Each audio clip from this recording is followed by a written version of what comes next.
This is Zombie. Bro can literally split the earth in half with just his bare hands. At just 1% of his power, he can turn a weak girl into an absolute monster. Like, look at this dude. Bro straight up goes Super Saiyan 3. Seeing that kind of power, this baddie from the Security Association wants to recruit him. But she's not the only one. The villain squad's baddie wants him too. One wants to protect the world, and the other wants him to destroy it. Now both sides are fighting over who gets Zombie, and yeah, these girls are really about to throw hands over it. Meanwhile, my guy, total Chad. Bro's just out here chilling, living his life. But it wasn't always like this. To understand how he got here, we gotta go back a few years. So, this guy is a zombie. No one knows his age or how long he's been gone. He only remembers that one summer day, the whole world just went crazy with a zombie breakout. The apocalypse, you know? It all happened so fast he got bitten before he could escape. Ever since then, he'd just been chilling with the other zombies, kind of just part of the big group. Then one day, humans showed up.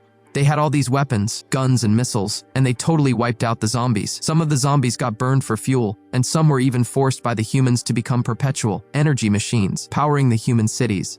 Zombie never really got why zombies had to eat people, or why humans were so set on getting rid of them all. But he knew one thing: to keep going, he had to get way stronger. That's when he totally changed his life. Every single day, he was intense about fitness. He lifted weights, ran, swam, and jumped. He even ate protein powder for every meal. At night, he'd still be doing cardio. Eventually, Zombie became super powerful, almost unstoppable. Despite all that, he still had this big wish. He wanted to be buddies with humans. To make that dream come true, he started doing heroic stuff. Once, he saved some human kids from a massive fire. Another time, he stopped a speeding train with just one hand, preventing it from crashing into a family. To help his group get along better with people, he gathered all the zombies in an abandoned city. He made a rule that they had to eat eggs every day instead of consuming human flesh for protein. However, today was a bit of a setback. Zombie was at the supermarket grabbing eggs when he saw that his subordinate, Agu, was on a new wanted poster. At the same time, two reporters were secretly filming nearby. They didn't believe the masked guy, who they thought was human, could actually lift an airplane. But what happened next totally blew their minds. Zombie casually lifted a whole truck with one hand. Then, he jumped straight up, broke through the atmosphere with the truck, orbited the Earth, and finally landed right in his territory. The other zombies went nuts seeing him, but two young zombies were a little confused and asked why he didn't just drive the truck over. Zombie replied coolly that he didn't have a driver's license. Meanwhile, the various boss-level zombies inside were getting restless, but when Zombie opened the door, his crew immediately snapped to attention in two neat rows. Zombie slapped the wanted poster onto Agao and demanded to know why the humans wanted him again. Agao stammered an explanation, saying he just couldn't control himself when he saw humans. He pointed out that while their numbers were growing, they kept having to move their base to stay clear of humans. Another zombie, Varmint, suggested they should just start a conflict with the humans, complaining that his chainsaw was starting to rust from disuse. But just as Zombie was about to warn them about how terrifying humans could be, a huge roaring sound filled the sky. It was a military transport jet that had shown up right above them without anyone noticing. Inside the jet, the commander was this really sharp young woman, looking intensely at the data screen. Two subordinates reported that everything was set and they could proceed whenever the order was given. The girl tilted her head slightly and asked about the payload. It turned out the plane was carrying an armed nuclear warhead set to go off in 20 minutes. Down on the ground, Zombie immediately sensed the major danger. Varmint's eyes flashed, and he was ready to rush up and battle them until the very end.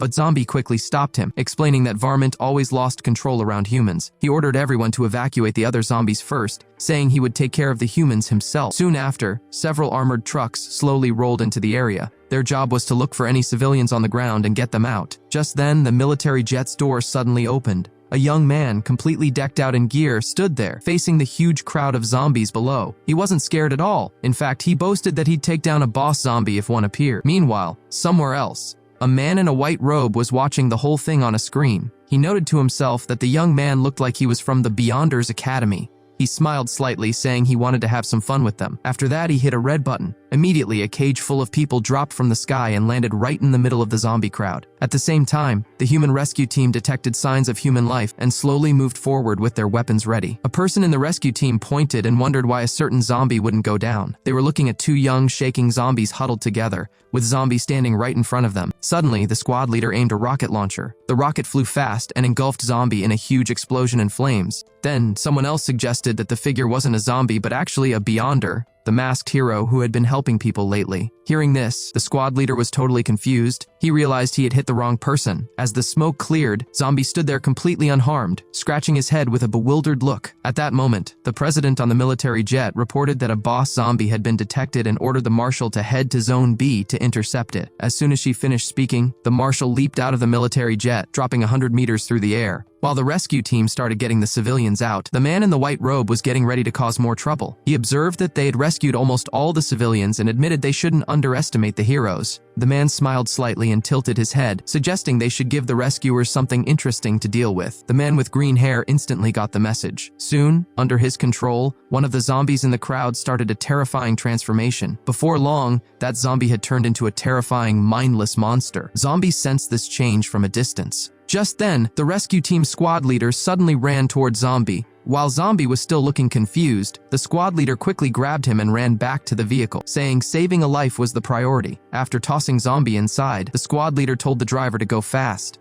Inside the armored vehicle, a girl asked Zombie why he always wore a zombie mask. Zombie looked nervous, unsure how to respond. Meanwhile, the other part of the rescue team ran into serious trouble. The newly mutated zombie lifted a whole bus and violently threw it at them. Luckily, the marshal showed up just in time and sliced the bus in half with a single strike. The crowd cheered, recognizing him as the marshal from the academy's swordsmanship department, saying they were saved. The marshal instructed them to quickly take the civilians and leave, assuring them he would handle the rest. Back at the evacuation center, the squad leader wanted a report on the situation at the site. Zombie, listening to the commotion, thought he recognized the voice of the mutated zombie. It sounded like his subordinate, Little Nine. The girl next to him turned to comfort him, but he had already slipped away. The mutated zombie suddenly let out a gut-wrenching scream. The marshal seemed to feel its pain. As the zombie lunged at him, the marshal drew his sword and made a simple crosscut. Numerous cracks appeared all over the zombie's surface. With a loud crash, it broke into countless pieces. However, just when he thought he was done, footsteps interrupted his thoughts. The marshal turned and saw that Zombie had somehow arrived right next to the shattered zombie. Zombie said apologetically that it wasn't the zombie's fault and explained that they simply couldn't control themselves. Hearing this, the marshal instantly assumed Zombie was one of the enemies and raised his sword to strike him. But in the next second, the marshal was somehow stripped of his clothes and left hanging on a utility pole. The short-haired girl on the military jet noticed something was wrong, reporting that the marshal's vital signs were dropping fast. The president was shocked, realizing the marshal had been defeated. She panicked, knowing they couldn't detonate the nuclear warhead yet because the civilians hadn't all been evacuated. Furious, the president blurred out of the military jet in a flash. She quickly drew her sword and slashed it at Zombie. But in the next second, her white blade shattered on impact. The president stared in disbelief, and Zombie looked even more confused. Her eyes widened in surprise as she wondered out loud what that thing was made of. She quickly jumped back several meters. Zombie, feeling overwhelmed by the sudden appearance of this president, nervously offered another apology. Hearing the zombie speak, the president was hugely shocked, concluding he must be some kind of powerful mutant or variant, but she decided a zombie was still a zombie and drew a second sword, declaring that since that was the case, she would have to use a special enchanted blade meant for stronger opponents. Zombie was shocked by her actions and cried out for her to wait, but before he could finish, the president charged at him at top speed. However, her strike missed completely. Zombie reappeared behind her, having easily avoided the attack. She reacted instantly, doing the same maneuver but now upside down in the air behind him. She then performed a full 360-degree spin, using her technique called the red blade cleave. In an instant, everything the red light touched was neatly sliced in two, including the buildings on either side. Under such a powerful attack, Zombie just bent over and easily dodged it. The president was frustrated and shouted that he was toying with her before charging again. Meanwhile, the civilian evacuation was almost finished, and even the marshal, whom Zombie had knocked out, was loaded into a vehicle. The assistant on the military jet urgently radioed the president, telling her to retreat fast. Engaged in the intense clash with Zombie, she had no time to listen. In just a few moments, the human and the zombie had covered nearly half the city.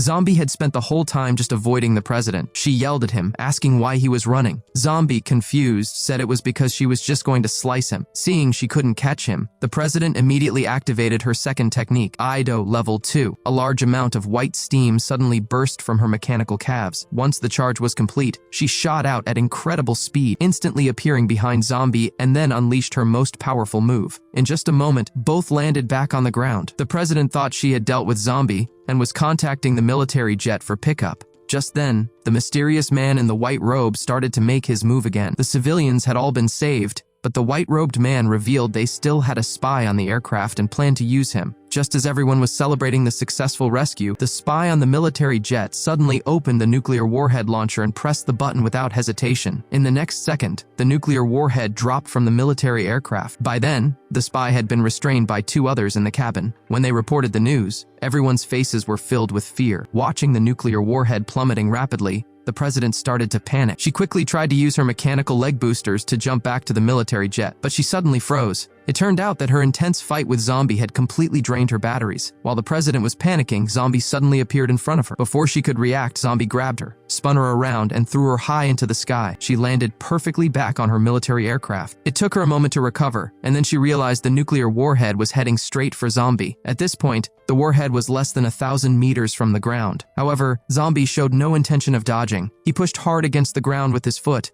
and the next second, the ground cracked as he launched himself into the air. For the sake of his people, he bravely flew up to meet the nuclear warhead head-on. Just as he was about to touch the warhead, Zombie stretched out his fingers as if to catch it. He then completely flattened the warhead. Seeing this, everyone was completely stunned. The next second, a massive boom shook the air, and a huge, bright mushroom cloud rose. Zombie was totally engulfed in the flames. As the flames slowly faded in the ruins, the president on the military jet suddenly looked totally bewildered. A figure emerged from the smoke. Zombie casually scratched his head, saying that the blast had made his butt itch. Meanwhile, the commander on the jet started to look really down. She wondered aloud what was up with the president. She explained to a subordinate, "Think about it. The president has spent her whole life combating zombies, and now she's been rescued by one. How could she possibly be happy?" The subordinate quickly corrected her, holding up Zombie's information, and said that she seemed mistaken. He clarified that Zombie wasn't a zombie but the masked hero who had recently taken to wearing a zombie mask. Hearing this, the president's face instantly darkened. The next day, a figure in tattered clothes arrived in the human city. Zombie quickly slipped into a phone booth. Once he found out that his subordinates had gotten to safety, he finally felt relieved. However, everything he did in the city was being recorded by surveillance cameras. Just as he was returning to his rental house in his underwear,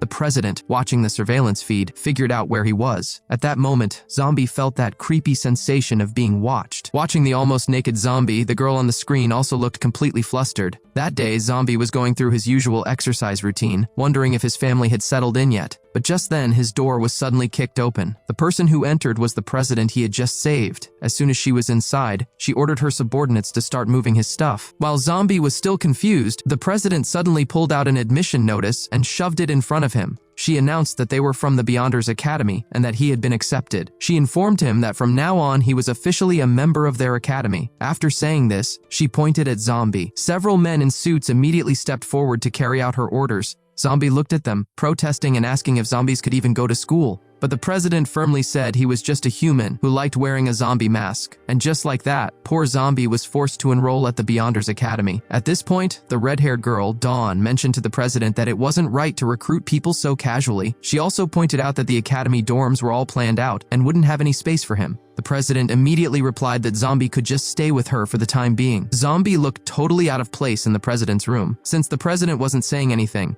Zombie broke the silence by asking if he would really be living and sleeping there from now on. The president, whose name was Violet, snapped back, asking if that wasn't obvious, and then glared at him, asking if he actually wanted to sleep with her. Hearing this, Zombie quickly waved his hands, insisting that wasn't what he meant, though he admitted he was a little curious. Violet simply told him he would stay in the guest room. Zombie tried one more time to come clean, telling her she might be mistaken because he wasn't actually human. Violet ignored him and started messing with her lower leg. As Zombie watched, puzzled, she detached her own leg. She explained that she had cut off her legs herself. It turned out that when Violet was young, her village had a zombie outbreak. Not only did her parents turn into zombies, but they bit her lower legs. To survive, she had to cut off her own legs, and she had personally finished her parents who had become infected. From that day on, Violet swore she would eliminate any zombie she ever saw. Hearing this, Zombie quickly kept the truth about himself being a zombie totally quiet. When Violet asked what he had been about to say, Zombie quickly pretended she must have misheard him, insisting he hadn't said a thing. To stop the awkwardness, Zombie quickly changed the topic and asked what the Beyonders Academy was all about. Violet explained the history. It had been over 1,000 years since the zombie breakout. To keep humanity going, their ancestors had started the academy to train people to handle the infected. Hearing this, Zombie couldn't help but remember what he looked like when he first turned. He hadn't realized a whole millennium had passed. Violet told him he needed to show up at the academy tomorrow. She warned him that if he tried to run away, they would definitely investigate why he was trying to leave. She then introduced herself, saying her name was Violet, and that someone named Dawn would show him around the next day. Zombie wondered if he already knew this human. He was so deep in thought that he jumped when Dawn, the red-haired girl, greeted him. This startled Dawn, and she immediately started telling Zombie off. She then marched into the academy, saying it was time for the entrance exam. Zombie quickly jogged to catch up, asking if he really had to take an entrance exam. It turned out that all the students at the academy had special abilities, and if someone didn't meet the standards, the academy wouldn't let them in. Soon they arrived at the examination area. The square was already packed with hundreds of new students, each one looking pretty odd in their own way. Since there were so many people, Dawn had to climb up and sit on Zombie's head just to look around. Zombie asked if his previous act of lifting an airplane meant he didn't have to take the exam. Dawn replied that lifting planes was considered a very common ability there, and that nobody paid attention to the news. An older man with a wooden leg slowly walked toward the stage. He introduced himself as the examiner, but said they could call him Chen, the sports department's president. He explained that the academy had been around for centuries and had trained many talented people. He said he hoped they would all train hard like the students before them and become excellent. A student then asked what would happen if a zombie managed to sneak in among the students. Chen replied, very casually, that they would of course chop it into pieces and subject it to a public castration. Hearing this, Zombie felt a shiver run down his spine. Then it was time for the entrance exam. The first test was a speed competition. At the sound of the starting shot, the students shot forward like arrows. In just 3 seconds, one student had already completed a whole lap around the track. Zombie, still standing there, looked completely confused. Soon, it was time for the second test, which was shooting. Dawn raised her gun with style and fired several bullets instantly. In the next second, all the dummy heads on the targets were shot off. To avoid giving away his true nature, Zombie made sure to be cautious and keep a low profile. His scores in every test were just barely above the passing mark. For example, when others had to run 100 meters in under 10 seconds to pass, he ran it in 9.5–7 seconds. When others had to throw a shot put over 80 meters, he threw it exactly 80.1 meters. Despite his efforts to blend in, Zombie's actions still caught the examiner's eye. Chen looked at the data in his hand, deep in thought. He noted that Zombie's scores were just above the passing mark in all subjects, but the president of the swordsmanship department had told him Zombie was very powerful. He wondered if Zombie was deliberately pretending to be weak. Soon, the next test arrived, javelin throwing. A red-haired young man put all his strength into the throw. The javelin shot out incredibly fast and instantly hit the lower body of a target dummy. Zombie felt another chill down his spine. He saw that the javelin had pierced through 3 zombie targets. Even then, it didn't slow down, finally embedding itself in a road sign 32 kilometers away. After the red-haired man finished, it was Zombie's turn. As he walked past, the red-haired man looked at Zombie with obvious dislike. Zombie didn't react much and stepped forward to pick up the javelin, planning to throw just enough to pass. But at that moment, Chen suddenly stopped him. This immediately drew the attention of many people watching. Chen addressed Zombie, saying he was the one the swordsmanship department president had vouched for, claiming he was very strong, yet his scores were always just passing. Chen asked if Zombie was hiding something. He pointed out that everyone else was giving it their all, and by deliberately holding back, he made Chen wonder if Zombie wasn't actually a person. Zombie quickly shook his head, insisting he was human. Chen said that if Zombie could throw the javelin 3 kilometers, he would consider him passed. But if he couldn't meet that, Chen would send him to be castrated on the charge of being a spy. Zombie was completely stunned. Since turning into a zombie, he had lived a life of secrecy. He exercised every day to avoid being captured and turned into an energy machine by humans. Thinking to himself, Zombie decided to throw the javelin as hard as he possibly could. With that decision, he raised the javelin in his hand. As a red light flashed in his eyes, a huge burst of power swept across the entire examination field. In an instant, the javelin flew into space. It pierced a satellite clean through. Even then, the javelin kept going toward the moon. The force of Zombie's throw was so great that the students at the examination site were lifted right off the ground. Chen stared at the ground, which was crushed under Zombie's foot, exploding in disbelief. What he didn't know was that the javelin had punched a hole clear through the moon. Zombie was indeed the strongest zombie on Earth, capable of catching nuclear warheads bare-handed and shooting through the moon with a single javelin throw. At that moment, Dawn excitedly ran up to Zombie, praising how incredibly impressive he was. Zombie, feeling a bit embarrassed, said he had just tried his best, as instructed, but what they didn't realize was that the hole the javelin made in the moon had also created an asteroid. After qualifying, Zombie asked if he could go home now. Dawn was surprised, suggesting that with his strength, he could easily become a department president. She explained that as a president, he would have massive influence, able to command an army, use nuclear weapons, and the government would even give him a city to run. Mayors, she said, were just a department president's staff. However, Zombie didn't seem interested, as he already had countless zombie residents under his command. Dawn then took him to the biotech department, which also served as the logistics hub for developing new gear and weapons. There, Zombie noticed a photograph of a family of 4. Dawn immediately introduced the man in glasses as Professor Jaime, who used to be the department president. She explained that after his wife passed away, he became obsessed with dangerous experiments involving zombies and humans. Eventually, he was kicked out of the academy, and a finish order was even put out against him. The 2 male figures in the picture looked strikingly similar to the mysterious individuals who had caused trouble earlier. Just then, a girl approached and asked if they were new students. Curious, Zombie looked at her. Dawn whispered that this girl was an orphan adopted by Professor Jaime and was now the acting department president. The biotech president then asked what kind of equipment the 2 of them needed. Dawn said she wanted gear that would help her easily carry weapons, like trousers that could hide her Gatling gun. The girl showed no reaction to this and looked toward Zombie. Zombie thought for a moment. He didn't need weapons, but he was always left naked after a clash, so he thought indestructible clothing would be perfect. The biotech president was left speechless by both requests. Meanwhile, at the sword department, the marshal, who had lost earlier, was kneeling and being scolded by a tall, blue-haired girl in black stockings. He explained that the person who defeated him was extremely strong. He had charged at him, and the next thing he knew, everything went dark and he was hanging on a utility pole. Hearing this, the girl became interested, set down her book, and slowly moved closer, asking for the name of the person who did that. That day, the teacher was explaining how to spot traps and capture zombies, while Zombie was busy taking notes below. Dawn leaned in and asked what he was doing. Zombie, without looking up, said he needed to take the key points back to tell his family. Dawn was completely confused by this. Just then, the loudspeaker suddenly announced that all new students should gather at the gymnasium. Though puzzled, Zombie and Dawn quickly arrived at the meeting point. As they ate ice cream and wondered what was going on,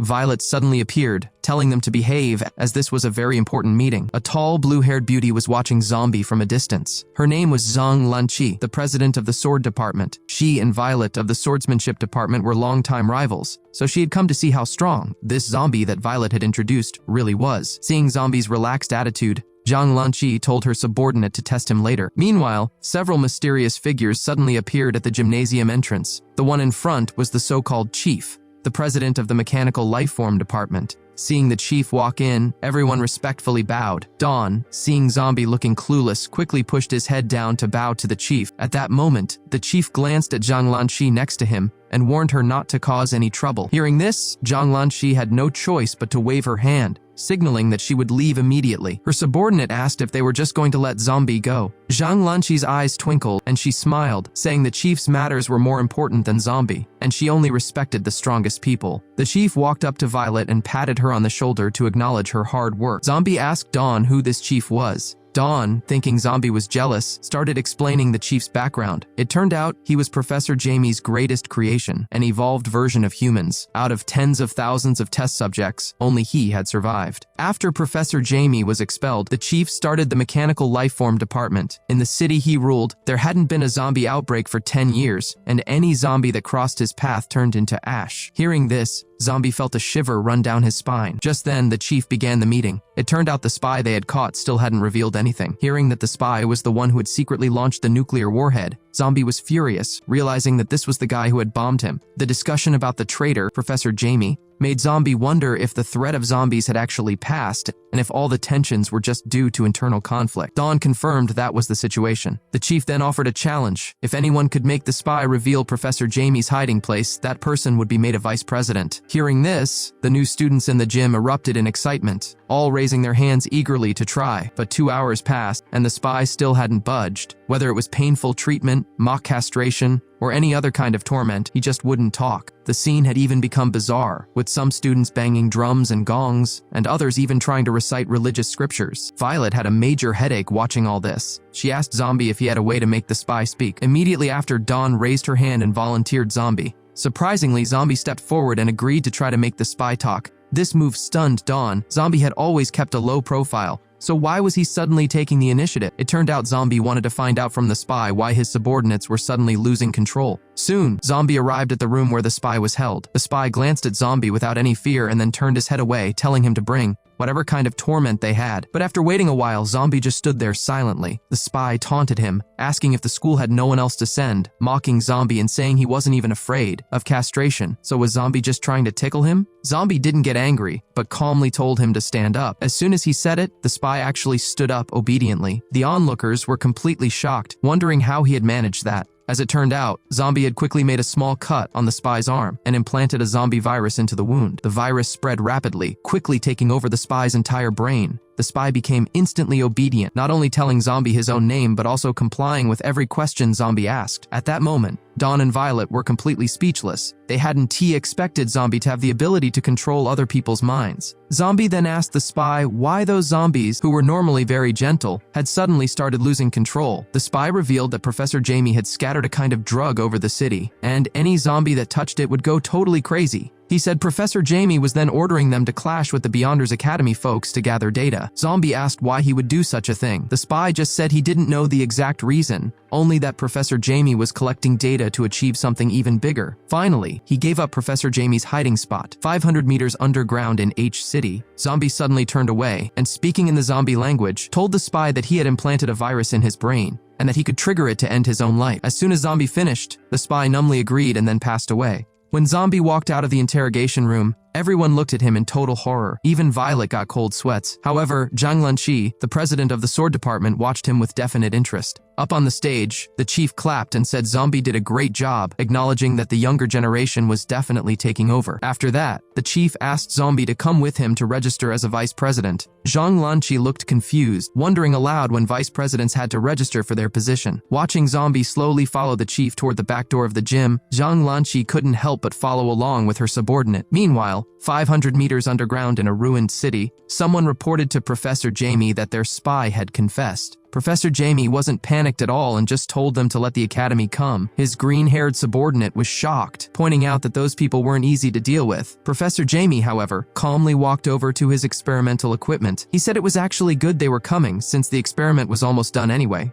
and he wanted them to witness a historic moment, the birth of a new life form. The scene jumped back to the academy, where the chief had taken Zombie to a derelict industrial area. At this point, Zombie was puzzled, asking why they were going somewhere so abandoned when they were supposed to be registering him. The chief then asked Zombie when he had learned to speak human language. Zombie was visibly stunned, but before he could reply, the chief suddenly turned and fired his arm cannon right at him. With a loud bang, Zombie's head was completely vaporized by an energy beam, which nearly hit Zhang Lanqi, who was secretly following them. Zhang Lanqi's subordinate noted that the chief's tachyon cannon was terrifying. The chief, looking at the headless zombie, felt smug, saying he didn't know how zombies sneaked into the academy, but zombies were weak to head trauma, and Zombie had the misfortune of running into him. While the chief was feeling pleased with himself, the previously motionless zombie suddenly zipped toward him, grabbing the chief's neck in the next second. With a crash, the chief was slammed into the wall. Just then, several robots flew down from the sky and started intensely attacking Zombie. Zombie quickly fought back and attacked the robots, giving the chief a chance to put some distance between them. But the chief was shocked by what he saw. Zombie, now headless, was absolutely crushing all the robots in the arena with just his bare hands. After Zombie took care of all the robots, the chief was astonished, wondering what kind of creature this was. A headless zombie that was still so strong. Zhang Lanqi and her subordinate, hiding nearby, were also totally dumbfounded. Zombie then launched himself forward with massive force, and in the next second, he was right next to the chief. Surprisingly, the chief was fast too, dodging Zombie's strikes while still managing to counterattack. His particle cannon shot missed Zombie, who quickly ducked. The chief was overwhelmed, wondering how this guy could still be so quick without a head, but there was no time to think as Zombie's fist was already flying toward him. In a tight moment, the chief quickly zipped backward, flashing dozens of meters away to create space. Zhang Lanqi's subordinate worried about the chief, but Zhang Lanqi knew the chief was just starting to get serious. Meanwhile, Zombie suddenly transformed. His head, which had been destroyed, inexplicably grew back. Seeing this, Zhang Lanqi and her subordinate were completely baffled, asking what kind of creature he was. Zombie calmly suggested they talk, saying he genuinely didn't want to harm the chief. The chief, feeling the small mark Zombie had left on his neck, slowly started to remove his outer clothes, asking if Zombie wanted to control his mind too. He said Zombie was out of luck. Just then, a robot flew through the air. As it was about to reach the chief, it broke apart and immediately attached itself to the chief. As the white fog faded, the chief was covered in mechanical armor. He declared that he was a mechanical life form and never talked to zombies. He told Zombie he should feel honored to be the first person to see him in this form. After saying that, the chief charged at Zombie Zombie with incredible speed. In an instant, Zombie was kicked hard in the chin. Before Zombie could even hit the ground, the chief zipped underneath him and delivered a powerful punch to his chest. The huge force sent Zombie flying 100 meters into the air. The two spectators were speechless, asking if this was the chief's true power. The chief then quickly flew above Zombie and unleashed a barrage of blows that bounced Zombie around in the sky like a pinball. After pummeling Zombie with countless punches, the chief decided he'd done enough. He teleported in front of Zombie and violently stomped him down into the ground. Just as Zombie hit the ground, the chief landed, and his chest suddenly glowed with red energy. In the next second, a powerful energy beam shot out at Zombie, strong enough to destroy the surrounding buildings. The chief finally stopped, taking a breath, and decided that Zombie must be completely destroyed now. But as the smoke cleared, Zombie walked out, completely unharmed. The chief was in utter disbelief. At that moment, Zombie suddenly let out a massive roar toward the sky, and the terrifying force nearly knocked Zhang Lanqi and her subordinate, who were hundreds of meters away, off their feet. The chief's mech suit cracked instantly from the sheer pressure. As Zombie stopped roaring and slowly turned around, the two people watching the fight were absolutely terrified. Zombie had transformed into his second form. This change caused all kinds of weird weather phenomena. A typhoon started swirling furiously around Zombie, even affecting the sky over the whole city. Dawn, seeing this from a distance, was completely stunned, while Zhang Lanqi, who was right there, was so scared she could only stutter. As everyone was confused, Zombie, still in the abandoned area, said he had given them enough chances to settle this peacefully by talking. The chief was momentarily stunned, but just as he was about to talk back, Zombie suddenly tilted his head and gave a wicked smile, asking him how he would like to perish. This eerie scene terrified Zhang Lanqi and her subordinate, who noted that not only had Zombie's appearance changed, but his personality seemed different too. The two immediately decided to run away at high speed, prioritizing their safety. However, the chief, still standing his ground, didn't consider his situation at all, arrogantly claiming that no zombie had ever scared him. With that, he aggressively challenged the transformed zombie to battle. Meanwhile, Zhang Lanqi and her subordinate, who had gotten quite a distance away, thought they were safe when a figure suddenly zoomed past them. They were shocked to see that the chief had been smashed by Zombie's punch. Before they could react, Zombie had already teleported right in front of them. The chief frantically called for his robots, but before they could arrive, Zombie blasted them, causing another explosion. Zhang Lanqi and her subordinate, still airborne, were also knocked down by the shockwave. The chief desperately shouted at them to help finish that dangerous zombie, but Zhang Lanqi had no intention of getting involved, angrily asking why the chief had provoked it in the first place. The three then scattered in different directions. However, Zombie, watching them, didn't move. Instead, he raised his right hand and violently plunged it into the ground. The next second, the previously calm city began to shake. Zhang Lanqi, who was still trying to escape, was suddenly shocked when a concrete road unexpectedly shot up and blocked her path. The chief nearby was also hit by the suddenly emerging road. It turned out that Zombie had actually lifted the entire new city that was under development. Everyone who saw this was dumbfounded, wondering what on earth was going on and if there had been an earthquake. Dawn, watching from afar, could hardly believe she was seeing a deserted city being lifted into the air. At that moment, Zombie on the battlefield suddenly exerted his strength. With a loud bang, he moved incredibly fast toward the chief. In an instant, Zombie placed a hand on the chief's forehead, wearing a wicked, mischievous smile. He asked the chief if he was scared now, noting that while he couldn't control robots, it looked like the chief's brain wasn't made of machinery. While gripping the chief's head, countless zombie viruses instantly took over the chief's entire brain. Zombie then pulled out some memories from the chief's mind. Surprisingly, the seemingly unbeatable chief was also a sad figure. At the age of 5, his parents had passed away in an accident. Afterward, he was captured by Professor Jaime for human enhancement experiments, meaning almost everything below his head was no longer normal. Seeing this, Zombie couldn't help but feel sorry for him, wondering if living like that didn't make him more of a walking corpse than the zombies. He loosened his grip and unexpectedly let the chief go. Watching from below, Zhang Lanqi quickly rushed over to catch the chief, who was barely alive. She was also terrified, realizing Zombie also had the ability to read memories. Later that night, Zombie hurried back to his dorm, packing his bags and thinking about how he had again failed to control his emotions. Now that he had revealed his true power, it was best to run away. But just as he was about to leave with his bags, Violet suddenly appeared and stopped him. Zombie felt helpless. He truly was a kind-hearted zombie who really disliked conflict. But for his freedom, he turned around and charged at Violet. However, at that moment, she held up a letter of appointment, saying that from today onward, he was officially a vice president of the Beyonders Academy. Zombie was utterly baffled, but the appointment letter in front of him looked real. He asked if the chief had stamped the seal himself and if he hadn't said anything else. Violet tilted her head slightly and said the chief had only mentioned that Zombie was a very good human. Meanwhile, on the other side, when Zhang Lanqi learned that the chief intended to keep Zombie, a look of shock appeared on her face. However, the chief stated that whether Zombie was a zombie or a human didn't matter anymore. The main thing was that he could help them catch Professor Jaime. The chief then asked Zhang Lanqi about the preparations for the operation. Hearing this, Zhang Lanqi confirmed everything was ready and they could leave immediately. She said she hoped they could successfully capture Professor Jaime this time.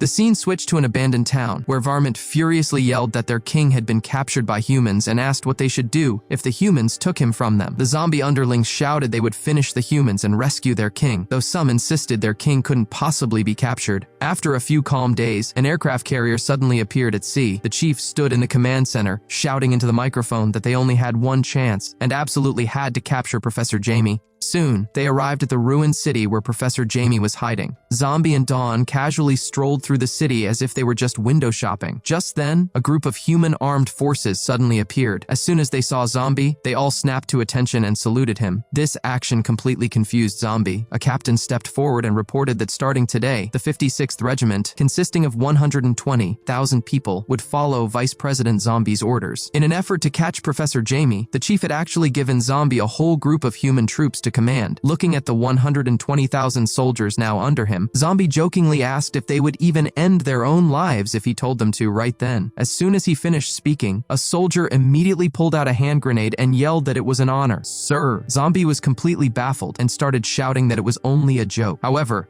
at that moment, a voice interrupted his thoughts. Someone was saying he didn't understand why they had put such a newbie in charge of such an important strategic position and advised Zombie to hide behind them later to avoid being accidentally hurt. Zombie asked if they were the two heads of the Steel Blade Department from Stainless Steel Academy. Meanwhile, on the aircraft carrier, a young man in armor scoffed. This was Chief Gang of the Stainless Steel Academy. He asked if the Beyonders Academy had no one left to send a rookie to guard such a key strategic point. Violet shot back that he was asked there to help, not to pry into their business, and confidently added that Zombie could beat him until he cried. This comment left the chief of the Stainless Steel Academy completely dismissive, though he mentioned he had already sent reinforcements anyway. Meanwhile, in Professor Jaime's underground control room, a subordinate reported that everyone had entered the city. Ming-Ji replied with a wicked smile, telling them to release the zombies. After he pressed a button, countless zombies immediately surged towards Zombie and his group. At that moment, the green-haired subordinate suddenly noticed something strange mixed in with the zombie horde. It turned out that Varmint had gathered the zombies to attack the humans, but the next day, only one person followed him, and after handing Varmint a can of gasoline, he scurried off, mentioning that he didn't dare defy the king's orders. Hearing this, Varmint helplessly said they just wouldn't let the king know about it. He called the others cowards, claiming he could finish all the humans by himself. But just then, he curiously took a sniff of a green capsule floating in the air. Seeing this, the green-haired subordinate was immediately overjoyed. He hadn't expected this zombie to have such high attributes. The green-haired subordinate burst into laughter, telling Varmint to show him how strong he really was. Meanwhile, on the ground, the weaker zombies were quickly wiped out. Zombie looked at the zombie casualties in front of him and asked if these weren't from his group. Dawn quickly turned her head, giving him a look that said, "I don't know anything."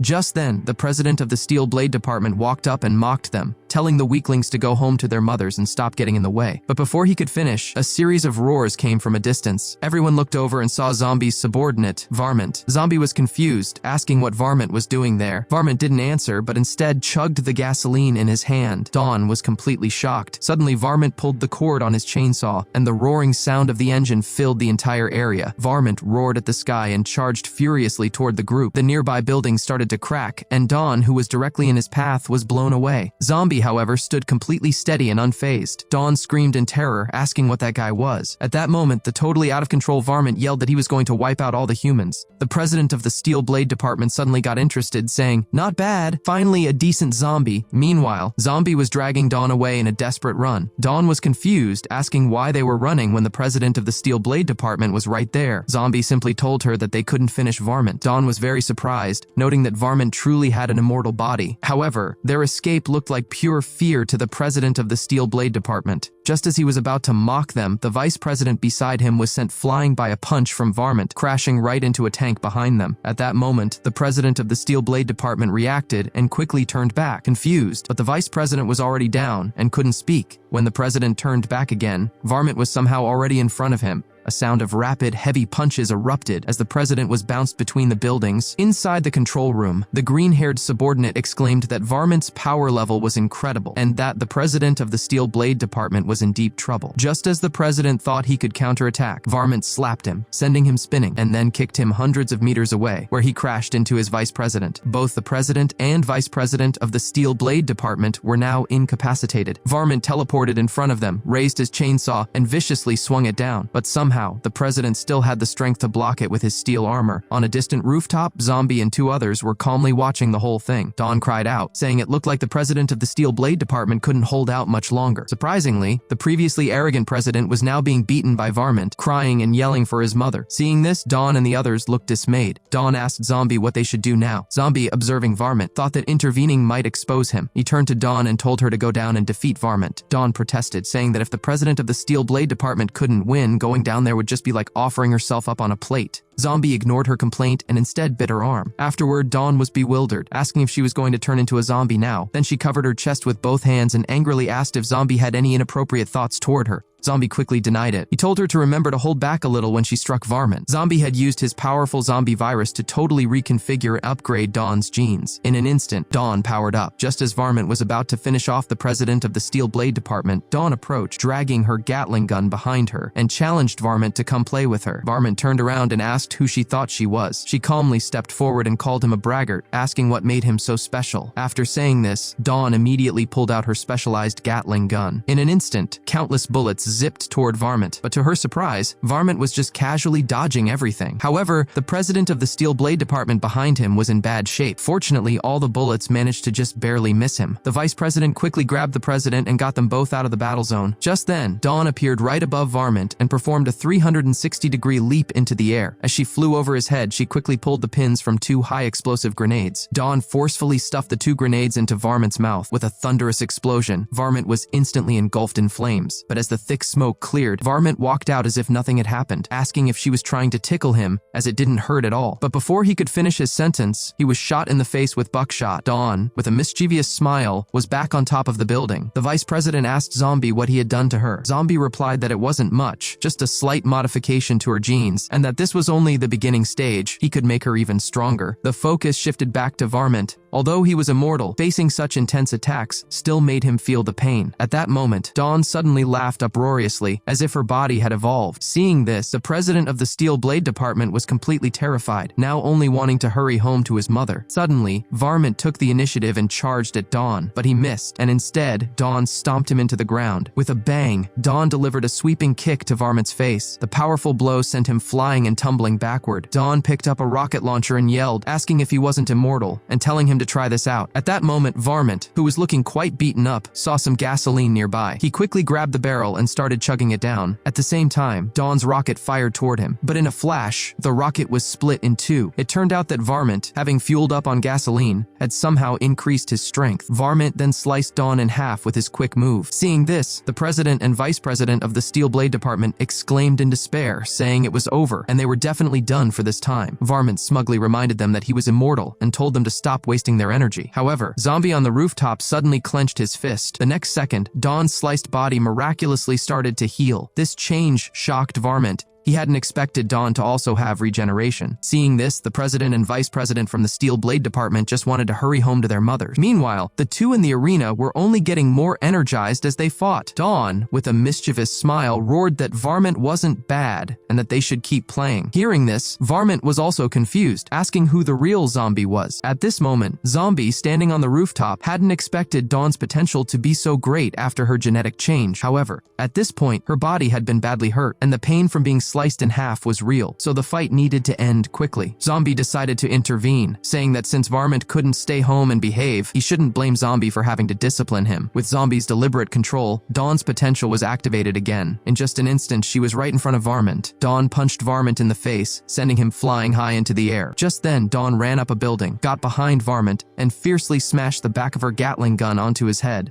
With a loud crash, as the dust settled, Varmint was just climbing out of the pit when he saw Dawn standing in front of him again. What followed was a series of powerful slams and blows, during which Varmint couldn't fight back at all. Just as Dawn was about to launch another combo, Varmint quickly raised his hand to surrender, saying he would go home immediately and never come out again. Hearing this, Zombie could only look on in silence, while the green-haired subordinate watching in the control room was also stunned. Suddenly, Dawn put down her machine gun, and her powered-up state instantly vanished, ending her transformation. At that moment, Varmint, Varmint, hiding in the pit, noticed her change and immediately jumped out, landing a sneak punch on Dawn's face. Seeing this, Zombie cursed, asking Dawn what she was doing and why she believed Varmint's nonsense. He pointed out that the moment she let her guard down, she reverted back to normal. Dawn looked regretful. She hadn't expected her powered-up state to disappear so easily. Varmint taunted her, saying it was just stimulants, and now that the drug was gone, he'd see how she was going to pass away. Zombie was speechless, realizing he might have to intervene himself. Meanwhile, the green-haired subordinate, watching from the shadows, was thrilled, saying this zombie was too powerful and even played dirty. He excitedly worked the keyboard, hoping to see Varmint finish them all. As Varmint was closing in, just about to eliminate Dawn and the others, the green-haired subordinate suddenly noticed another person appearing on the street. Watching Zombie slowly approach, Varmint immediately stopped what he was doing. Just when the green-haired subordinate thought another great show was about to start, Varmint suddenly found himself unable to speak. At that moment, Zombie gave him a stern look and asked him what he was doing there, reminding that he had told him to stay home. This statement made everyone nearby pause, and at that moment, in the control room, the green-haired subordinate was also shocked, because no matter how hard he tried to take control, Varmint showed no reaction. It turned out that with Zombie's appearance, Varmint's consciousness was instantly sent back hundreds of years ago to their first meeting, when he thought Zombie was just a little zombie. The scene returned to the present, and Dawn and the others were in disbelief because the once arrogant Varmint was now so terrified that he had wet his pants. Seeing this, the green-haired subordinate was incredulous and frantically pressed buttons on the control panel, trying to regain control of Varmint. But watching Zombie approach step by step, Varmint was so scared he dared not even breathe. In a daze, Varmint remembered that summer hundreds of years ago. Back then, he was known as Lord Chainsaw, ruling his territory, until that guy who called himself Zombie appeared. Initially, Varmint thought he was just an ordinary little zombie, but the next second, Zombie, in his second form, grabbed his mouth and declared that from now on, Varmint was his subordinate. Zombie asked if he had any objections, and Varmint quickly nodded in agreement. The scene returned to the present, and Varmint didn't dare to move. The green-haired subordinate was furious and yelled that Varmint was immortal and asked what he was afraid of, but what he didn't know was that Varmint had been disobedient in the past. As a result, Zombie had torn him into pieces and hung him on a tree like dried meat for hundreds of years. So now, no matter how the green-haired subordinate tried to control Varmint, Varmint's body instinctively resisted. At that moment, the zombie control computer exploded under the green-haired subordinate's frantic button pressing, and Varmint, out of pure fear, immediately ran away. The green-haired subordinate was stunned, and the trio watching the show was also dumbfounded. As for Zombie himself, he was completely baffled. Watching his plan fail because of Zombie, the green-haired subordinate was furious. Just as he was about to try something else, Professor Jaime's hands suddenly landed on his shoulder. He told him to forget about it, as they were about to come down. As he spoke, several armed helicopters appeared high in the sky. It turned out that the two department presidents of the Beyonders Academy and others had arrived. He asked the green-haired subordinate if Professor Jaime was down there. The subordinate confirmed that they were 6 floors underground, and the total area was about 10,000 square meters. Questioned how they were supposed to find them in such a huge underground area. However, before she could finish speaking, the chief of the Stainless Steel Academy drew his sword and declared that problems could be solved with overwhelming force. With that, he jumped out of the helicopter, called him a brute. The Stainless Steel Academy's chief didn't back down but advanced, causing a sonic boom. He swung his long sword casually from side to side, and the next second, he spiraled violently toward the ground like a steel tornado. Soon after, a loud explosion came from the ground. The Stainless Steel Academy's chief had smashed a crater 100 meters deep into the earth. Zhang Lanqi was speechless, thinking he was too reckless. She worried that making such a big scene might set off a trap below. However, back at the helicopter, the chief of the Beyonders Academy looked unconcerned, claiming that all traps were useless against absolute power. He then leaped down from the helicopter. As all the armed forces entered the underground city, they searched for a long time, but didn't find anyone. This puzzled the two academy chiefs, who wondered if Professor Jaime had escaped. Meanwhile, above ground, Zhang Lanqi couldn't help but complain, asking why they had to guard up there while the others rushed underground to capture people. Zhang Lanqi's subordinate quickly offered a justification, saying they were their superiors. At this moment, the scene shifted to the top of a high-rise building. All of Professor Jaime's men had already relocated there. Professor Jaime declared it was time to show them his great experiment and ordered them to execute Plan A. Meanwhile, in the underground city, the Stainless Steel Academy's chief approached a cylindrical incubator. Driven by curiosity, he tore off the label, which read, "Contains the Zombie King. Open it if you are a man." Seeing such words, the Stainless Steel Academy's chief immediately ordered his subordinates to blow up the incubator, advised caution, saying their main objective was to capture people, and they shouldn't create unnecessary complications. Seeing that they hadn't been tricked, the green-haired subordinate quickly reported to Professor Jaime that they had chickened out. Hearing this, Professor Jaime calmly pulled a detonator from his pocket. As he pressed the button, a remote-controlled bomb hidden behind the incubator was triggered. Hearing the sound of the bomb, the chief felt that something was very wrong, but it was already too late to escape. A violent explosion suddenly erupted, engulfing all the soldiers in flames. However, that level of explosion was merely a tickle to the Stainless Steel Academy's chief. But when Professor Jaime learned that the creature from the incubator had emerged, he burst into maniacal laughter. He declared that the destruction of humanity started today and ordered his greatest experiment to go slaughter all humans, even including him. The scene jumped back to the underground city. As the smoke slowly cleared, the two Academy chiefs looked completely baffled. The so-called Zombie King mentioned on the label turned out to be just a baby zombie with a pacifier still in its mouth. The two chiefs stared blankly. Just as the Stainless Steel Academy's chief moved forward to check, the Beyonders Academy chief held his shoulder and cautioned him to be careful, noting that the more harmless something looked, the more dangerous it usually was. However, the Stainless Steel Academy's chief didn't care and charged forward, swinging his sword, but the seemingly infantile zombie dodged with an eerily agile move, suddenly appearing on top of the attacker's head. Seeing this, the chief couldn't help but exclaim that he knew it. He shouted for everyone to retreat now, or they would all perish. As he spoke, all the soldiers quickly ran outside. However, the stubborn Stainless Steel Academy chief, with a look of disdain, didn't believe a small zombie could cause much trouble. He slashed at the zombie again with his sword. Seeing the zombie split in half by his blade, he thought it was over. But the next second, the small zombie split into two separate entities. The Stainless Steel Academy chief was dumbfounded, asking what kind of monster this was. At that moment, the two separate zombie entities began speaking in a strange language and then eerily fused back together. Meanwhile, the real Professor Jaime had already escaped to the rooftop of a different building. He ordered his subordinate to release the zombies so they could escape during the chaos. Immediately, he released all the zombies in the city. In an instant, hordes of zombies rushed toward Zhang Lanqi and her team. However, Zhang Lanqi was not worried at all. Just as her subordinate was about to call for backup, Zhang Lanqi stepped forward and told him there was no need. She walked forward, took the hair tie from her hair, and with a quick flick, it transformed into a sharp sword. With her sword in hand, Zhang Lanqi moved with the grace of a female warrior. In a flash, she kicked a zombie right in the face. There were numerous thudding sounds as all the zombies on the street were kicked high into the air by her. Using a large tree as a catapult, Zhang Lanqi soared into the air. Her subordinate was astonished. In the air, Zhang Lanqi executed her swordplay at high speed. In just a few breaths, she landed, and all the zombies in the air were cut into pieces. At that moment, her subordinate, who was eating lunch, was stunned because his plate had somehow ended up with top-tier zombie sushi on it. Zhang Lanqi crossed her arms and stated that this number of zombies wasn't even enough for a warm-up. Meanwhile, the green-haired subordinate on the rooftop was furious. He hadn't expected the zombies he had just released to be cleaned up by her so quickly. He wished that chainsaw zombie was still around to give this troublesome woman some trouble. He directed other zombies to rush toward Zhang Lanqi, but just then two strange figures appeared in the alley. It was Goo and Blackie, who had also arrived. Blackie stepped forward, pulling a zombie along, and asked if they had seen the zombie in the picture, the one with the chainsaw. But before he could finish, the zombie he was holding rudely slapped the paper away. Blackie was speechless, saying that foreign zombies were so rude.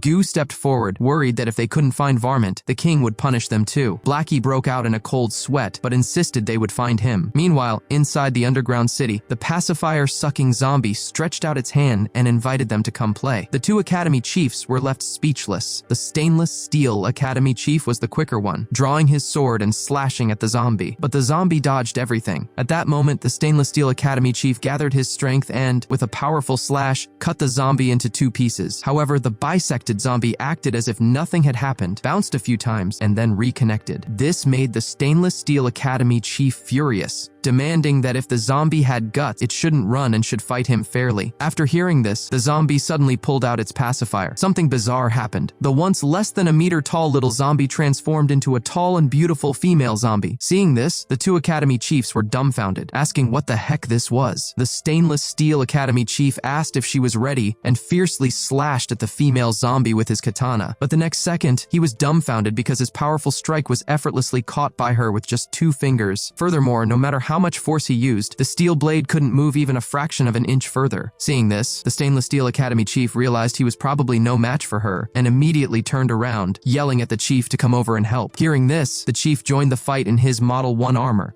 But before he could make a move, the female zombie kneed him in the face, blasting him up and away. The terrifying force not only tore through a large building, but also, by a strange coincidence, landed him right in front of Blackie and Agu. Seeing the human suddenly appear, they wondered if they should rescue him, but Blackie immediately asked if Aga was crazy, reminding him they were zombies. Just then, another earth-shattering crash echoed from the direction of the underground facility. Soon after, the Stainless Steel Academy chief was sent flying back like a cannonball, crashing through multiple buildings. Seeing this, Violet and Zhang Lanqi hurried forward and asked what had happened in the underground facility. Grimacing in pain, the Stainless Steel Academy chief raised his hand and pointed behind them, telling them to see for themselves. Hearing this, the two quickly turned around, but when they clearly saw who it was, their faces showed sheer astonishment. It was all because the beautiful zombie was leisurely leaning on the railing, yawning. Seeing this bizarre scene, Violet immediately felt that this zombie was definitely not ordinary. Beside her, Zhang Lanqi quickly drew her sword, proposing they work together and not let her escape. But faced with the intimidating presence of the two presidents, the beautiful zombie wasn't panicked at all. She even beckoned them forward with an intriguing hand motion. Meanwhile, Zombie and his group were leisurely grilling skewers. The Steel Blade Department president held up a cup of tea, offering it to Zombie. Zombie commented that the tea was dry, and the Steel Blade Department president was outraged at whoever made the tea. Just then, a rumbling noise suddenly came from down the street, and Zombie immediately stood up, suggesting they go over and see what happened. Zhang Lanqi made the first move, fiercely throwing her sword at the female zombie. With a whoosh, it only made a small cut on the female zombie's face. Violet quickly drew her sword and charged forward, but in the next second, the female zombie kicked her in the chin, the intense pain nearly knocking Violet out. The female zombie commented that Violet's speed was decent. Hearing this, Violet couldn't stand it anymore. She performed a 360-degree spin in mid-air and then forcefully kicked the female zombie in the head. Despite such a fierce attack, the female zombie remained unaffected and only said, "But sadly." Seeing this, Violet felt uneasy and quickly dashed backward. As she retreated, Zhang Lanqi, wielding her sword, charged forward. Countless sword slashes swirled around the female zombie, cutting nearby buildings into numerous pieces. On the other side, the Stainless Steel Academy chief, enduring the pain, found a secluded spot. He quickly took off his pants and then pressed a button on his neck. The next second, a series of mechanical sounds clicked into action. In no time, the Stainless Steel Academy chief had transformed into a steel-armored knight. This was the secret weapon of the Stainless Steel Academy, the Heart of Steel Mark I. Back to Zhang Lanqi and her group, the battle was fiercely back and forth. Just as Violet and Zhang Lanqi were preparing to launch a final assault on the female zombie, she suddenly extended an unusually long tongue and underwent a series of grotesque mutations. Seeing this, Zhang Lanqi and Violet were utterly shocked, asking what the heck this was. The female zombie slammed her palm onto the ground, sending a powerful shockwave that blasted them away. The once shapely female zombie had now transformed into an overly muscular mutant with 8-pack abs. Fortunately, the transformed Stainless Steel Academy chief finally arrived, warning them that they were no match for her. However, the overconfident Stainless Steel Academy chief didn't heed their warnings. Instead, he boldly approached the mutated strongman, proposing they decide this in one hit. With that, the Stainless Steel Academy chief and the strongman zombie both threw their punches. As their fists met, a powerful shockwave blasted Zhang Lanqi and Violet away. The massive explosion also caught the attention of Zombie nearby. Soon, as the smoke cleared, the Stainless Steel Academy chief was left with only half his frame intact. In contrast, the strongman zombie was completely unharmed. He declared that the chief had already lost. What the zombie didn't know was that Zombie was already close by. The new Zombie King initiated its third transformation due to the opponent's resilience. Unexpectedly, what was once a tiny suckling zombie had now become the true Zombie King. Facing such a formidable foe, Zhang Lanqi and her companions never gave up, but against such overwhelming power, their efforts were in vain. The Zombie King merely lifted a hand casually, and the Stainless Steel Academy chief's mech instantly fell apart. Zhang Lanqi and Violet were also blasted hundreds of meters into the air. Unexpectedly, the two landed right in front of Zombie, close enough for him to catch them both. Zombie and his party rushed over to express their concern for the two who had been fighting. Violet then warned Zombie that they should leave, as they were facing the Zombie King. However, before they could even react, the Zombie King issued an order to its horde, "Go on, eat them." As the words fell, countless zombies rushed toward Zhang Lanqi and her companions. Seeing this, Zombie became furious, and, after throwing the two on the ground, shouted, "Scram!" All the zombies stopped in their tracks, now wary of Zombie. At this moment, the Zombie King asked in confusion who Zombie was. Zombie slowly walked into the crowd of zombies and asked the king what he should be called if the king called himself the Zombie King. As soon as Zombie finished speaking, all the zombies knelt down before him. Before long, all the zombies were at Zombie's feet. Zombie asked why the king wasn't talking anymore. The Zombie King smirked, realizing Zombie was one of their kind. He suggested the survivor be called King. With that, he threw a powerful punch at Zombie's face. But such a terrifying punch was mocked by Zombie, who asked if he hadn't eaten. Enraged by these words, the Zombie King was about to react when Zombie's fist brutally landed on his solar plexus. In an instant, the formidable force blasted the Zombie King flying tens of kilometers away, eventually crashing onto an aircraft carrier at sea with a thunderous boom. At this moment, Professor Jaime, who was watching from the rooftop, was stunned,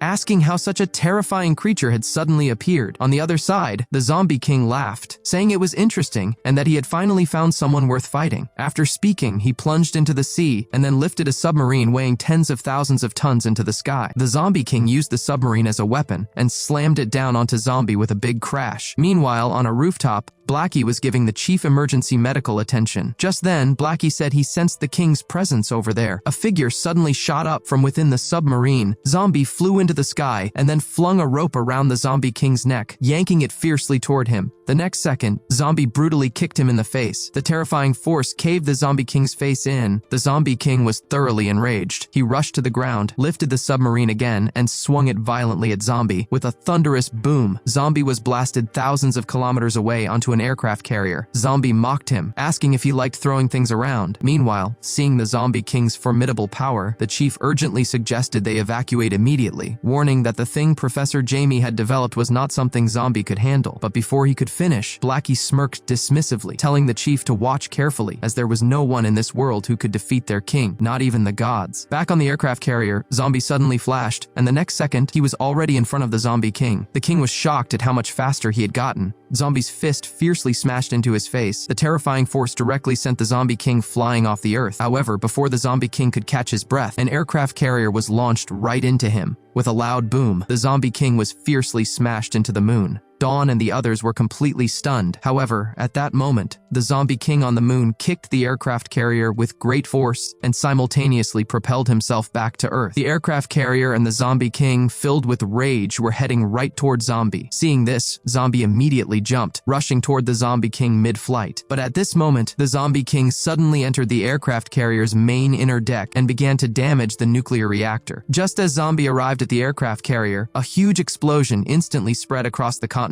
sky. Seeing this, Dawn and the others screamed for help. However, as the mushroom cloud slowly dissipated in the sky, Zombie landed perfectly unharmed on a battleship. The Zombie King landed roughly on a different ship across the water. Zombie said that the damage wasn't even enough to tickle him. Hearing this, the Zombie King was completely speechless and began to gather all his strength. Next, his arms quickly lengthened and struck toward Zombie. In just an instant, Zombie was smashed onto a high-rise building back in the city. The Zombie King proposed that since neither of them could defeat the other, they should cooperate and destroy the world together. Meanwhile, the chief was fearfully watching with Blackie and Agu, suggesting they run, as he knew Zombie was very strong after transforming, but continuing to fight like this was no solution. However, before he could finish speaking, Blackie interrupted, asking who said their king could only transform once. Hearing this, the chief was shocked, as he hadn't expected Zombie to have a third form. The scene shifted back to Zombie, who stood up from the rubble and said he wasn't interested in destroying the world or anything of the sort. He added that only weaklings thought about destroying the world every day. The Zombie King was speechless upon hearing Zombie's insult, but then Zombie transformed again. His originally dull skin slowly began to peel off, and with a roar, Zombie turned into a fair-skinned young man. Everyone was shocked, asking what he had just done. Meanwhile, Ago slapped the chief's face hard, telling him to look and see their king's true power. When the chief saw the fair-skinned young man on the high-rise, he was utterly incredulous. Many commented on his new transformation, noting that he looked completely different from his opponent, that he looked human, and that he was even stronger than before. Just then, it began to rain around them. Seeing Zombie's transformation, the Zombie King was bewildered, asking if he was a human or a zombie. It charged forward, but just as its fist was about to hit Zombie's face, the space around them suddenly changed. The raindrops that had been falling seemed to stop mid-air. At that moment, Zombie casually raised his hand. The next second, the Zombie King's body was instantly split into pieces, and the raindrops reversed back. Not only that, even Violet and the others began floating in the air, and even various fish in the sea were affected, as if gravity had been reversed. At this point, point, only half of the zombie king's body remained, showing a face of fear. He had not expected such a huge gap between himself and Zombie. Zombie simply stated, "I am your daddy." Just then, a giant cyclone appeared in the sky. Dawn looked on in disbelief at this scene. Meanwhile, Violet and Zhang Lanqi also fell from the sky as Zombie's spell ended and the gravity around them returned to normal. Violet was dumbfounded, wondering if this was still the power of a mere zombie. Suddenly, a 100-ton whale heavily fell onto a high-rise building. Seeing this, Professor Jaime was also shocked. It was his first time seeing such a zombie. The divided zombie king still refused to admit defeat. He leaped up from the ground and loudly shouted, "Regeneration!" His separated body began to reassemble. He claimed that, as the zombie king, he was an unkillable life form and that Zombie couldn't do anything to him.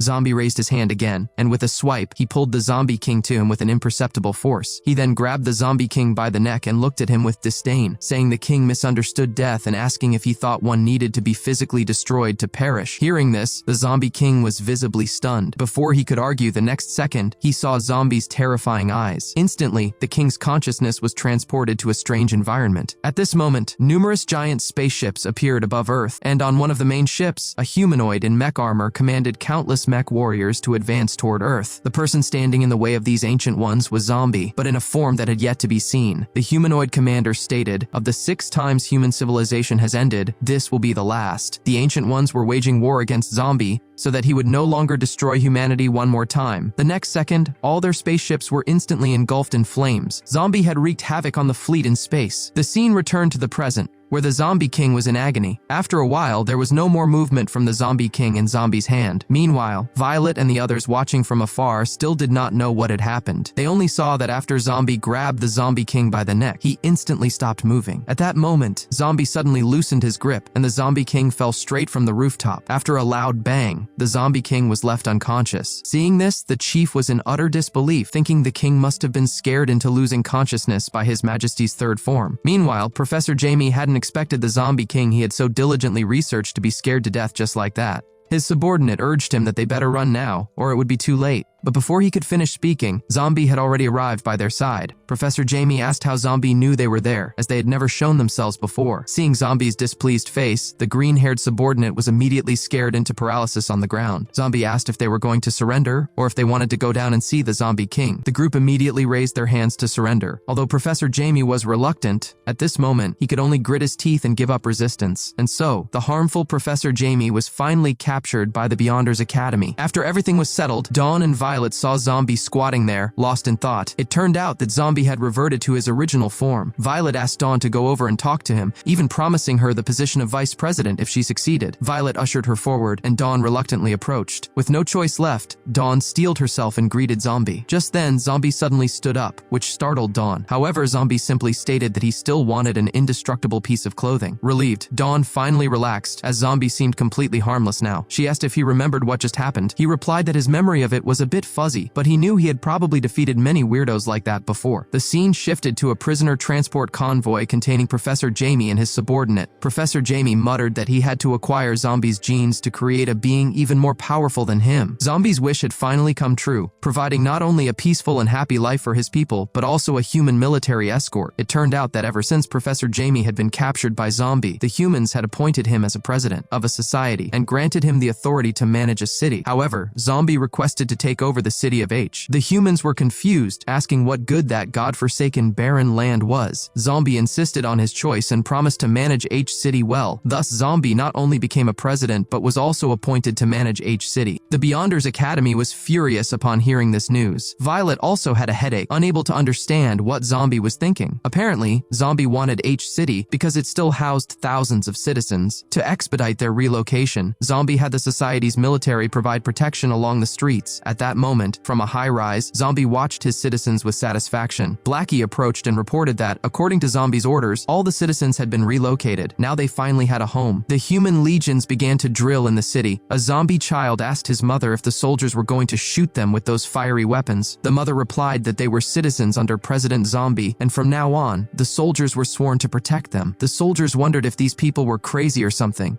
Meanwhile, on the rooftop, Zombie's underlings were also thrilled, never expecting that they would have their own city. Zombie reflected that sometimes the continuity of a race didn't necessarily have to rely on war. After saying this, he left the rooftop without looking back. Blackie asked if Varmint had been hanging for a few months now. Zombie waved his hand and told them to just let him keep hanging. Poor Varmint, hanging on the city hall building, said with a pitiful face that he was wrong, wouldn't dare again, and was almost dried up into a mummy. He pleaded with his king to let him down, promising he wouldn't do it again. Dawn and Violet were having a sparring match to test out Dawn's new capabilities. Violet did not expect that the mutated Dawn would have such incredibly high combat power, with just a simple clash causing her serious internal injuries. Dawn apologized, saying she hadn't even used her full strength yet. Hearing this, Violet could no longer bear it and instantly teleported behind Dawn, but just then, Dawn's head suddenly made a 180-degree spin, startling Violet, who was about to make a sneak attack. Immediately, Violet hastily did a back handstand, supporting herself with her hands on the ground, and asked if Dawn was still human. However, she hadn't finished speaking when Dawn already turned around, raising her Gatling gun. Seeing this, Violet quickly retreated. The rattling sound of the Gatling gun followed. Dawn was laughing maniacally and asked if she could also take the position of president now. Hearing this, Violet was instantly enraged. She pushed off with her feet, rushing toward Dawn like a bullet. With a forceful slash of her blade, Dawn's Gatling gun instantly became scrap metal. Dawn taunted her, asking if that was all she had, but before she could finish, Violet had already sliced her in two. But Violet was shocked, asking why she didn't dodge. However, the Dawn that had been split in half was not scared, but instead laughed out loud. Then, a bizarre scene occurred, as the body that had been cleaved in two began to slowly regenerate. Before long, Dawn stood up as if nothing had happened. Violet wondered what on earth Zombie had done to Dawn. Dawn asked how she looked, and if being president shouldn't be a problem with her current strength. After saying that, she suddenly threw a punch at Violet. With a boom, Violet was instantly slammed against the wall, losing her ability to fight. Seeing Violet defeated, Dawn asked if she was okay, and if she went too hard just now. Violet asked if she turned into a zombie after Zombie bit her, reminding Dawn they checked in the lab yesterday, and all her cells were perfectly normal. Violet questioned what was with the 360-degree head turn and her body's regenerative abilities. Dawn explained that she could fully control her transformations, and when she was feeling down, she could inject a stimulant to enhance it without any side effects. Violet paused, deep in thought. Then she rushed out of the arena. After witnessing Dawn's transformation abilities, Violet immediately flew to H-City non-stop. At that moment, inside the city hall, Zombie was assigning tasks to his underlings. The first was the financial authority of H-City, and Zombie thought of Blackie first. From today, you are the director of the treasury. As soon as he finished speaking, the door of the meeting room was suddenly banged open. Seeing the breathless Violet, Zombie was happy to see her, asking what brought her here. However, before he could finish, Violet rushed over. Just as Zombie looked bewildered, Violet suddenly opened his mouth and forcefully made Zombie bite her. Violet then abruptly left the meeting hall without looking back. She had just left the city hall when her assistant hurriedly came up to remind her that she was too reckless and asked if she had forgotten that Zombie could control people's minds. The assistant worried about Zombie making her do something unspeakable. However, Violet not only did not regret her actions, but replied that to possess such power, she was fine even if he made her sing and dance to rap. Meanwhile, Zombie was still bewildered. Nevertheless, under his meticulous planning, H-City was finally on the right track. While the citizens were living and working in peace and contentment, they also developed various shops, such as a hair salon run by zombies, a zombie real estate company, and even a zombie driving school. However, getting a driver's license was still a bit difficult for zombies. At this moment, Zombie looked at his city with a sense of relief. His dream of many years had finally come true. But what he didn't know was that a bigger crisis was quietly approaching. A one-eyed woman was studying Zombie's information. She said she didn't understand why the Beyonders Academy would choose someone like him as president. Her colleague mentioned hearing that this zombie was actually a zombie. She dismissed it, saying they had seen them slander each other in their academies before, and although she didn't believe they would let a zombie be president, she really didn't like this zombie. She concluded they would know what this zombie was all about once they went to H-City. Over an iceberg in the North Pole, a helicopter rattled through. Moreover, humans also sent a giant industrial ship. Soon, the expedition team arrived at their destination. Someone mentioned hearing that an ancient body was suspected to have been found there, buried under 500 meters of ice. They hoped that if they could extract her completely, it would truly be a great discovery. With the help of the crane, the body was soon lifted up. As an archaeologist, Professor Strange said it was also his first time discovering such an existence. As the crane slowly pulled the ice block from the ground, a faintly visible body finally emerged in front of everyone. From the appearance, it seemed to be a young girl. Just as Professor Strange was shocked by this discovery, his assistant next to him was suddenly muffled by someone, who then bit his neck. Seeing this, the professor was startled, but before he could react, he was knocked down by another person. It turned out that the attackers were a mysterious organization, and their target was the body encased in ice. The leader of the group used an ice pick to break the ice block. The previously desiccated body now seemed to regain its vitality. Seeing this, a vampire nearby quickly draped his coat over her. They knelt before the woman, proclaiming, "All hail the Blood Queen. May our forever queen remain eternally youthful." The Blood Queen asked if that fool named Zombie was still alive. Her subordinate replied that Zombie was not only still alive, but also thriving, and he was mixing with humans again after destroying the last human civilization. The Blood Queen mused that she might be lonely if Zombie weren't around, and stated that this time she definitely wouldn't lose to him again. Zombie had been leisurely drinking tea in H City when he was suddenly summoned urgently to the Academy's headquarters by Violet. This was because a strange incident had occurred at the headquarters. A member of the exploration team in the North Pole had suddenly mutated and killed all the team members. Seeing this scene, Violet and Zhang Lanqi were also baffled. This guy didn't seem like a zombie. With no other options, they had to find Zombie, their so-called professional. Soon, Zombie arrived at the headquarters, but just as he entered, he was startled by the sight before him, because not a single person there was normal. President Ying of the Iron Club Academy introduced himself and noted that Zombie was the one who captured Professor Jaime. Upon hearing this, Zombie immediately stepped forward to shake his hand, affirming that was correct. But just as they had parted, President Ying sneered that Professor Jaime was just a small fry and not worth his effort. But just when the other presidents thought Zombie was weak, the Stainless Steel Academy chief alone hid in a corner, wishing he had stayed home. The scene shifted back to Zombie,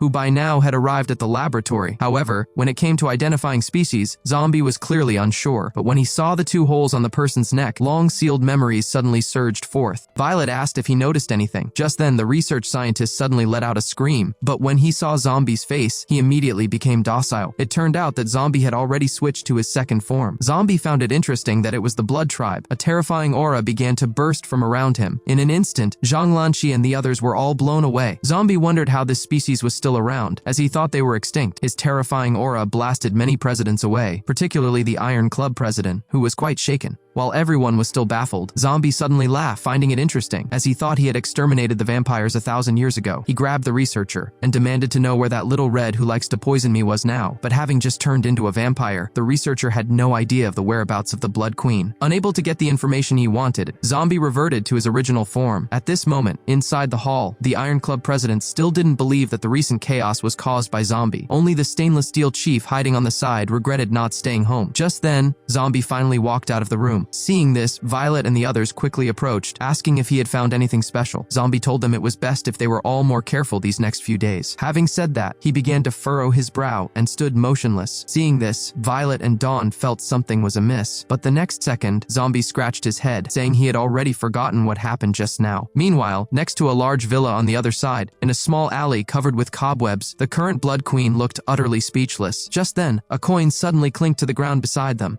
It turned out that a local had thought they were beggars and generously gave them $1. Seeing this, the male vampire, Lanling, immediately lit up and picked up the money. The Blood Queen asked why they had woken her up if they had all ended up like this. Before she could finish speaking, the girl beside her burst into tears, explaining that after the Queen's great battle with Zombie and subsequent loss, vampires no longer had a place to stand. They had to play dead to escape his clutches, and from that moment, they started to hide from both humans and zombies, never leaving this alley all this time. Upon hearing this, the Blood Queen instantly became furious, shocked that the vampires had ended up in such a dire state. She admitted that even summoning her was useless, as she simply couldn't defeat Zombie in her current state. Her subordinates explained that the reason they woke her was because they had obtained an important piece of information about a special human who might be able to help her defeat Zombie, someone who might bring them hope. Hearing this, the Blood Queen's interest was piqued, and she asked who it was. Lanling then pulled out a wanted poster from his chest. The man was Professor Jaime, the creator of the recent Zombie King. However, at this moment, Professor Jaime was still locked in a prison. Violet asked Zombie why they didn't just deal with Professor Jaime directly, Zombie. Zombie replied that they couldn't kill him yet, as not only had he planted many undercover agents, but there was also a lot of research data they hadn't found yet. Violet worried about the possibility of Professor Jaime escaping. However, before she could finish, the Iron Club president burst into laughter, declaring it impossible. He then offered to take Zombie to sea, since Zombie was the one who captured him. In no time, they arrived at a deserted valley via helicopter. The Iron Club president explained that Professor Jaime was detained in a prison 3,000 meters underground, and even taking the elevator down would take at least 30 minutes. As for security, he boasted, it went without saying. Not only were there high-tech weapons, but each level was also guarded by a highly skilled president. With such security, even if Professor Jaime had extraordinary abilities, he couldn't escape. Moreover, they had attached a huge detonating cord to him, and if anyone approached him, the detonator would explode immediately. He boasted that even if a god descended, all he could bring back was a corpse. Hearing this, Zombie broke out in a cold sweat, feeling that human methods were too cruel. He then turned around, saying he had other matters to attend to, and left. Meanwhile, in a small alley, when the Blood Queen saw their conversation through a live CCTV footage on a tablet, she suddenly felt a chill run down her spine.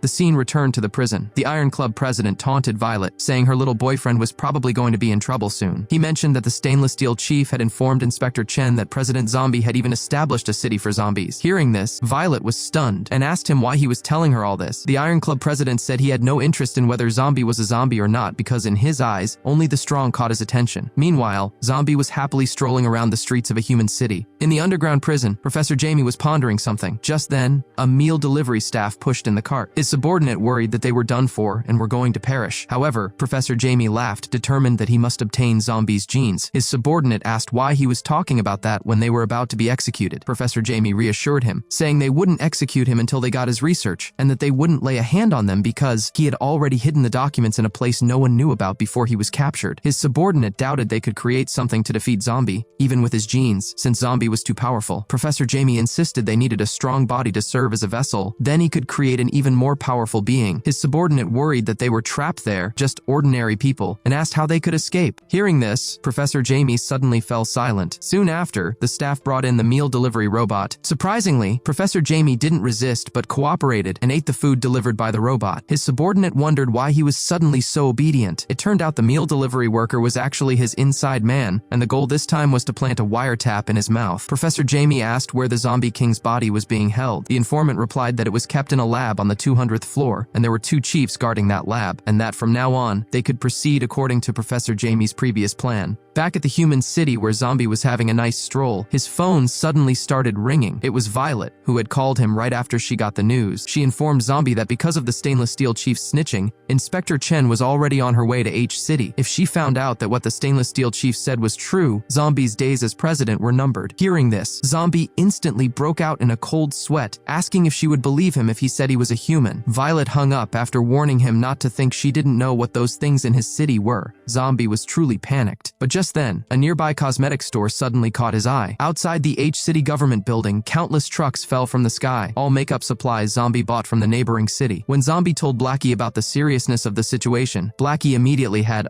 Go notify the leaders of each district to come and pick up the makeup supplies. Soon, the underlings from each district took the trucks back. Blackie admitted he wasn't sure if makeup would really work, but since it was arranged by the king, there must be a reason. In this way, zombies from all regions began to take action. At that time, a zombie mom came with her son to pick up makeup supplies. Her son, watching his mother's strange actions, curiously said he wanted to try. However, when his mother turned around, he was almost scared silly. This wasn't just makeup, it was like changing faces. Soon, all the residents had completed their makeup tasks. Afterwards, when Fur and Lang returned to the office to report back, they were stunned by the sight of the well-made-up faces. They remarked that the transformation was too fast and asked if looking like that would be effective, and what about them? With no other options, Blackie had them temporarily disguised as pets. Oddly, they waited at the airport for a long time, but didn't spot Inspector Chen. As it turned out, Inspector Chen had anticipated that her movements might be leaked, so she took a train to H-City with her subordinates. A colleague asked why Inspector Chen disliked Zombie. Another replied that Inspector Chen despised cowardly and timid people, and except for the department head, she disliked everyone. Inspector Chen then interjected, telling them there was no need to whisper behind her back. She asked if they thought she was biased, office and complained that since the department head delegated authority, any Tom or Harry could become a president now. She declared that in her heart, only someone like the department head could lead humanity to a more prosperous future. Meanwhile, Blackie, completely unaware, was still waiting in vain at the airport, wondering why Inspector Chen hadn't arrived yet. Meanwhile, two of Inspector Chen's subordinates had started surveying the city's residents. One first visited a convenience store, only to find that it sold exclusively egg-based products. When he asked the owner why that was the case, the owner appeared nervous and shook his head vigorously, claiming he could not see nor hear him. The other one then approached a passerby for an interview. However, just then, the person's arm suddenly fell off onto the ground. Seeing this, the investigator was dumbfounded and expressed concern. The person picked up the arm from the ground and fled. Before fleeing, he explained that the arm was just his prosthetic. This left everyone dumbfounded, wondering if there wasn't a single normal person in H City, and asking if Zombie had actually built a city of lunatics. They decided to record everything as evidence to remove President Zombie. The scene shifted back to the city hall, where Zombie was seen squatting and mumbling unintelligibly.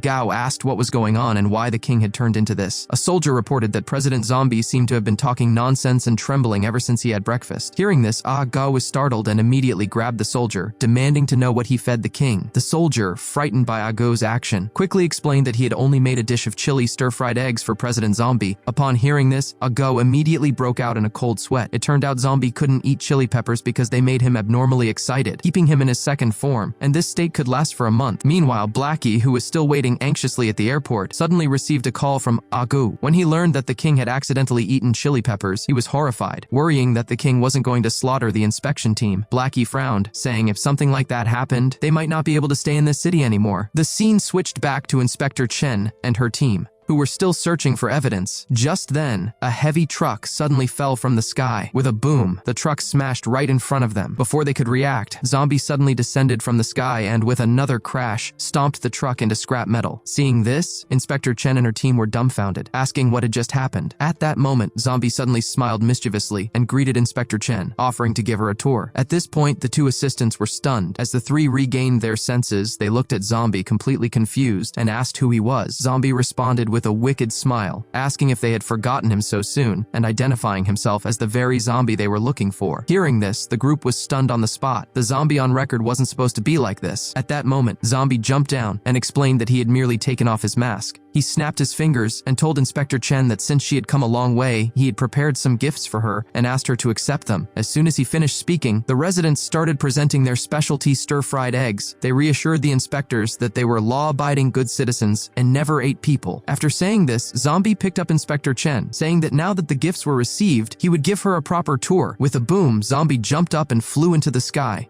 In just a moment, they had gotten higher than the clouds. Seeing this, the two assistants were bewildered. Once they regained their senses, they hurriedly stopped a taxi to follow. Zombie slowly fell and landed down onto the tallest building in the city center. He instructed her to take a look, as this was the H city that he had meticulously built. He boasted that this city was over 2 million square meters in area and still developing. He claimed they had not only listed companies, but had also solved many people's employment issues, and that just in taxes, they could contribute billions each year. Next, he announced he would show her the law and order. As he spoke, Zombie dragged Inspector Chen to the middle of the road. At that moment, a bus driving by couldn't stop in time. Just as it was about to hit Zombie, he kicked the bus's bumper. The bus went flying and became embedded straight into the high-rise. Blackie, who was waiting at the airport, noticed the commotion and quickly dashed to rescue the driver. However, the two assistants who had just arrived were dumbfounded. As for Inspector Chen herself, she was so shocked by Zombie's series of actions that her jaw dropped. Zombie reassured her that the driver wouldn't perish, as every one of his subordinates was extremely skilled and wouldn't let any citizen die. After finishing his speech, he tossed Inspector Chen forward. The two assistants rushed to support her. Zombie told Inspector Chen that he knew why she was there and that he would let her return safely this time. He warned her that no matter what happened next, this city was his and no one could stop him. For a moment, the entire street was eerily quiet. The two assistants suggested they should just go back, saying he looked like trouble, and one added that for a moment, he almost thought Zombie was the department head. Inspector Chen muttered that she would get the head of whoever said Zombie was timid and weak when she got back. Zombie urged them to hurry back while he hadn't changed his mind. Inspector Chen responded that she recognized his ability to manage the city, but that didn't mean he qualified to be the president. She argued that a president needed not only managerial skills, but also sufficient combat capability. She stated that she had seen his city management skills, but she hadn't seen his ability to protect the city. At this, Blackie and the others' faces turned pale. Just as Inspector Chen was about to continue, they rushed up to cover her mouth. but their attempt was in vain. Zombie turned around and asked if Inspector Chen really wanted to see his true strength. Blackie and the others were instantly terrified, muttering that it was all over. Soon after, they all arrived at a nearby beach. Inspector Chen felt a sense of dread. Before she could finish asking why he had brought them there, she saw a zombie's terrifying reflection in the sea. Agu leaned in close to her and warned her that if something happened later, she was on her own. Inspector Chen looked completely baffled. Just then, an assistant noticed the stones around them beginning to float. Shortly after, more and more sand and rocks started rising around Zombie. The next second, Zombie's third form was fully revealed to everyone. The three inspectors were totally shocked. At that moment, Zombie jumped, and the tremendous force sent Inspector Chen tumbling face first into the dirt. By the time they recovered, Zombie had already vanished. Ah Gao pulled out a telescope and handed it to them. Curious, Inspector Chen looked through it, and her face went white with fright. She shockingly saw Zombie looking up at her from a distance of 1.3 billion kilometers away on Saturn. She exclaimed that it was too absurd and wondered if their president was even human. While they were still in shock, Zombie on Saturn began gathering his power. He clenched his right fist and stared fiercely toward Earth. The next second, Zombie violently swung his fist through the air. Ah Gu and the others' faces drastically changed because Zombie's punch had just created a hole through the ocean. Instantly, a tsunami thousands of meters high headed toward the city. Ah Gao quickly positioned himself in front of everyone to protect them. Meanwhile, far away at the headquarters, Dawn and the others felt the tremor. When they saw the massive wave outside the city, they were shocked and immediately activated the Level 1 defense protocol. Despite their best efforts, they couldn't hold back the raging tsunami. Suddenly, another loud sound came from the seaside. It was Zombie jumping back from Saturn. Zombie asked Inspector Chen if she saw his strength now, and if he was qualified enough to protect his citizens. Inspector Chen was completely shocked. Then, Blackie and the others quickly put her into a taxi. It took her a while to recover her senses. She thought that Zombie was simply not human. Watching the taxi slowly drive away, Blackie wondered if the inspectors would try to take back the city. Blackie thought for a moment and decided they wouldn't anymore. Inspector Chen remained in a state of mental confusion. As for H City, managed by Zombie, it was naturally unharmed. Meanwhile, inside Professor Jaime's prison, several people were discussing a corpse in the laboratory. They were talking about the Zombie King who had been frightened into unconsciousness by Zombie. But what they didn't notice was a researcher nearby, secretly mixing something. This researcher was an insider placed in the prison by Professor Jaime. At that moment, he was following Professor Jaime's instructions to prepare an antidote. Professor Jaime knew the Zombie King's body was still there, so injecting this mixture would surely bring it back. Just as the guard was about to go out on patrol, the insider suddenly plunged the syringe into the Zombie King. Seeing this, the guard immediately became upset and slammed the insider against the wall with a loud bang. Before the guard could finish asking what he had done to the body, the Zombie King's eyes suddenly snapped open, followed by a loud, explosive noise. This sound immediately caught the attention of the Iron Club president. He asked what was going on and what had just happened. The alarms throughout the prison also began to sound. The Zombie King, who had been scared into unconsciousness, was now back in action. He commanded the insider to eliminate all the guards and get him out, promising to make him stronger than Zombie. On a civilian plane in the sky, someone suddenly kicked open the cabin door. Then someone inside the plane, holding a projectile device, yelled for nobody to move, assuring them that as long as they obeyed, no one would be harmed. Following the hijacker's orders, the plane flew toward the prison. Just then, the Blood Queen appeared at the cabin door. Her subordinate asked her if they should make a detailed plan, as they had set up a self-destruct mechanism on Professor Jaime. She replied there was no need, saying that human tricks were no challenge for her. She led her followers to leap from 10,000 meters high. But just as they were nearing the prison entrance, the Iron Club president reacted quickly and organized everyone for defense. But these ordinary tools were utterly useless against the vampires. He tried to rally everyone, saying not to panic, as they still had 30 presidents there, and the intruders couldn't break through. Indeed, as the conflict grew on the top floor, the stainless steel chief and the chief, located on the 500th underground floor, quickly reacted. However, the subordinates were still somewhat lacking when dealing with the Blood Queen. Meanwhile, on the 3000th underground floor, a guard was blown into the wall as the newly awakened Zombie King prepared to leave. But at that moment, Professor Jaime used a communicator to tell him to help him escape, and he could help the Zombie King defeat Zombie. The Zombie King said he wanted to finish both Professor Jaime and Zombie. Professor Jaime chuckled, saying he created the Zombie King, and he could decide if the king lived or perished. The Zombie King was utterly panicked, especially since Professor Jaime had just brought him back to life. Professor Jaime reassured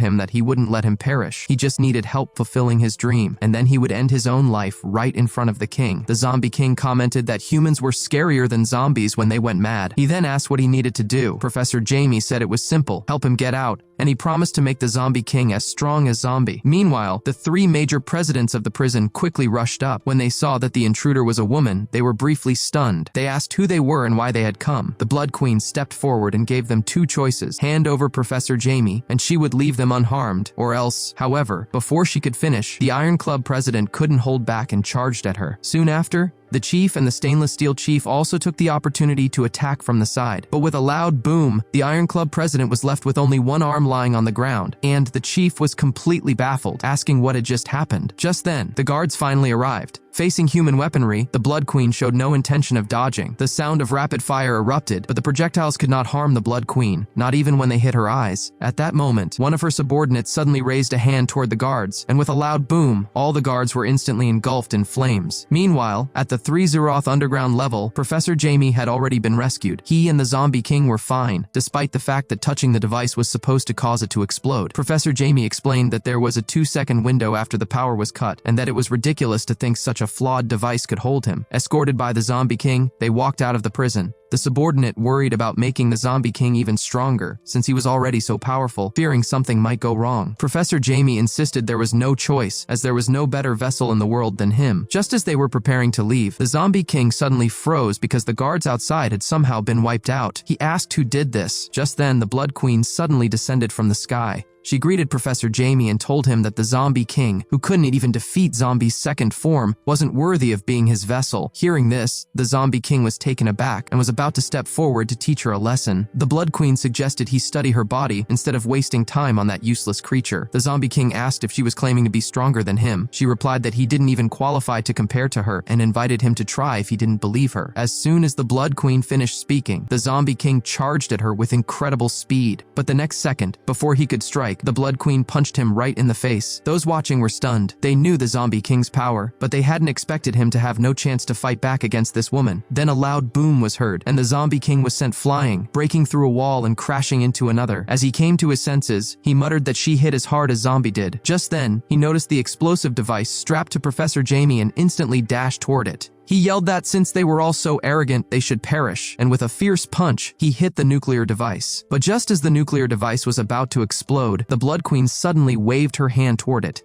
The device, which was about to destroy everything, miraculously returned to its original state. Those watching were completely dumbfounded. The Blood Queen suddenly let go gently, and the nuclear device immediately crumpled toward the ground. Along with it, the Zombie King was instantly flattened into a pancake. Those watching the fight were beyond shocked, thinking the woman was too powerful. She taunted the Zombie King for daring to challenge Zombie with such little strength. After saying this, the Blood Queen casually lifted her hand, and the next second, she was holding the Zombie King in her grip. She asked him how Zombie dealt with him before. Hearing this, the Zombie King was startled, then showed a look of fear because he once again felt the same terrifying aura as Zombie had. He then cried out in terror, realizing that she and Zombie were both ancient beings of the previous civilization. After saying this, his eyes darkened, and he was scared into unconsciousness again. At that moment, the Blood Queen's gaze returned to normal, and she nonchalantly threw the Zombie King's body, now like a dead pig, onto the ground. Poor Zombie King was, once again, scared into unconsciousness. Seeing this, the chief and the Iron Club president were dumbfounded. On the other side, Professor Jaime and the green-haired subordinate were also speechless. The Blood Queen then asked Professor Jaime if she now qualified to be his vessel. Hearing this, Professor Jaime first paused, then put on a sinister face and said, "Of course." Meanwhile, in H City, Violet hurriedly rushed into the city hall. Seeing this, Ah Gao quickly stepped in front of her and told her she couldn't go in because their king was in a special condition. She asked what special condition, and if anything was more important than her issue. After saying this, Violet pushed the door open while shouting loudly, "Zombie, there's bad news!" However, she was startled by the sight of Zombie before her, asking when he had changed like this. Zombie replied that changing the way he lived could be interesting, and asked what she was about to say. Upon hearing this, Violet quickly told him the news of Professor Jaime's escape, but then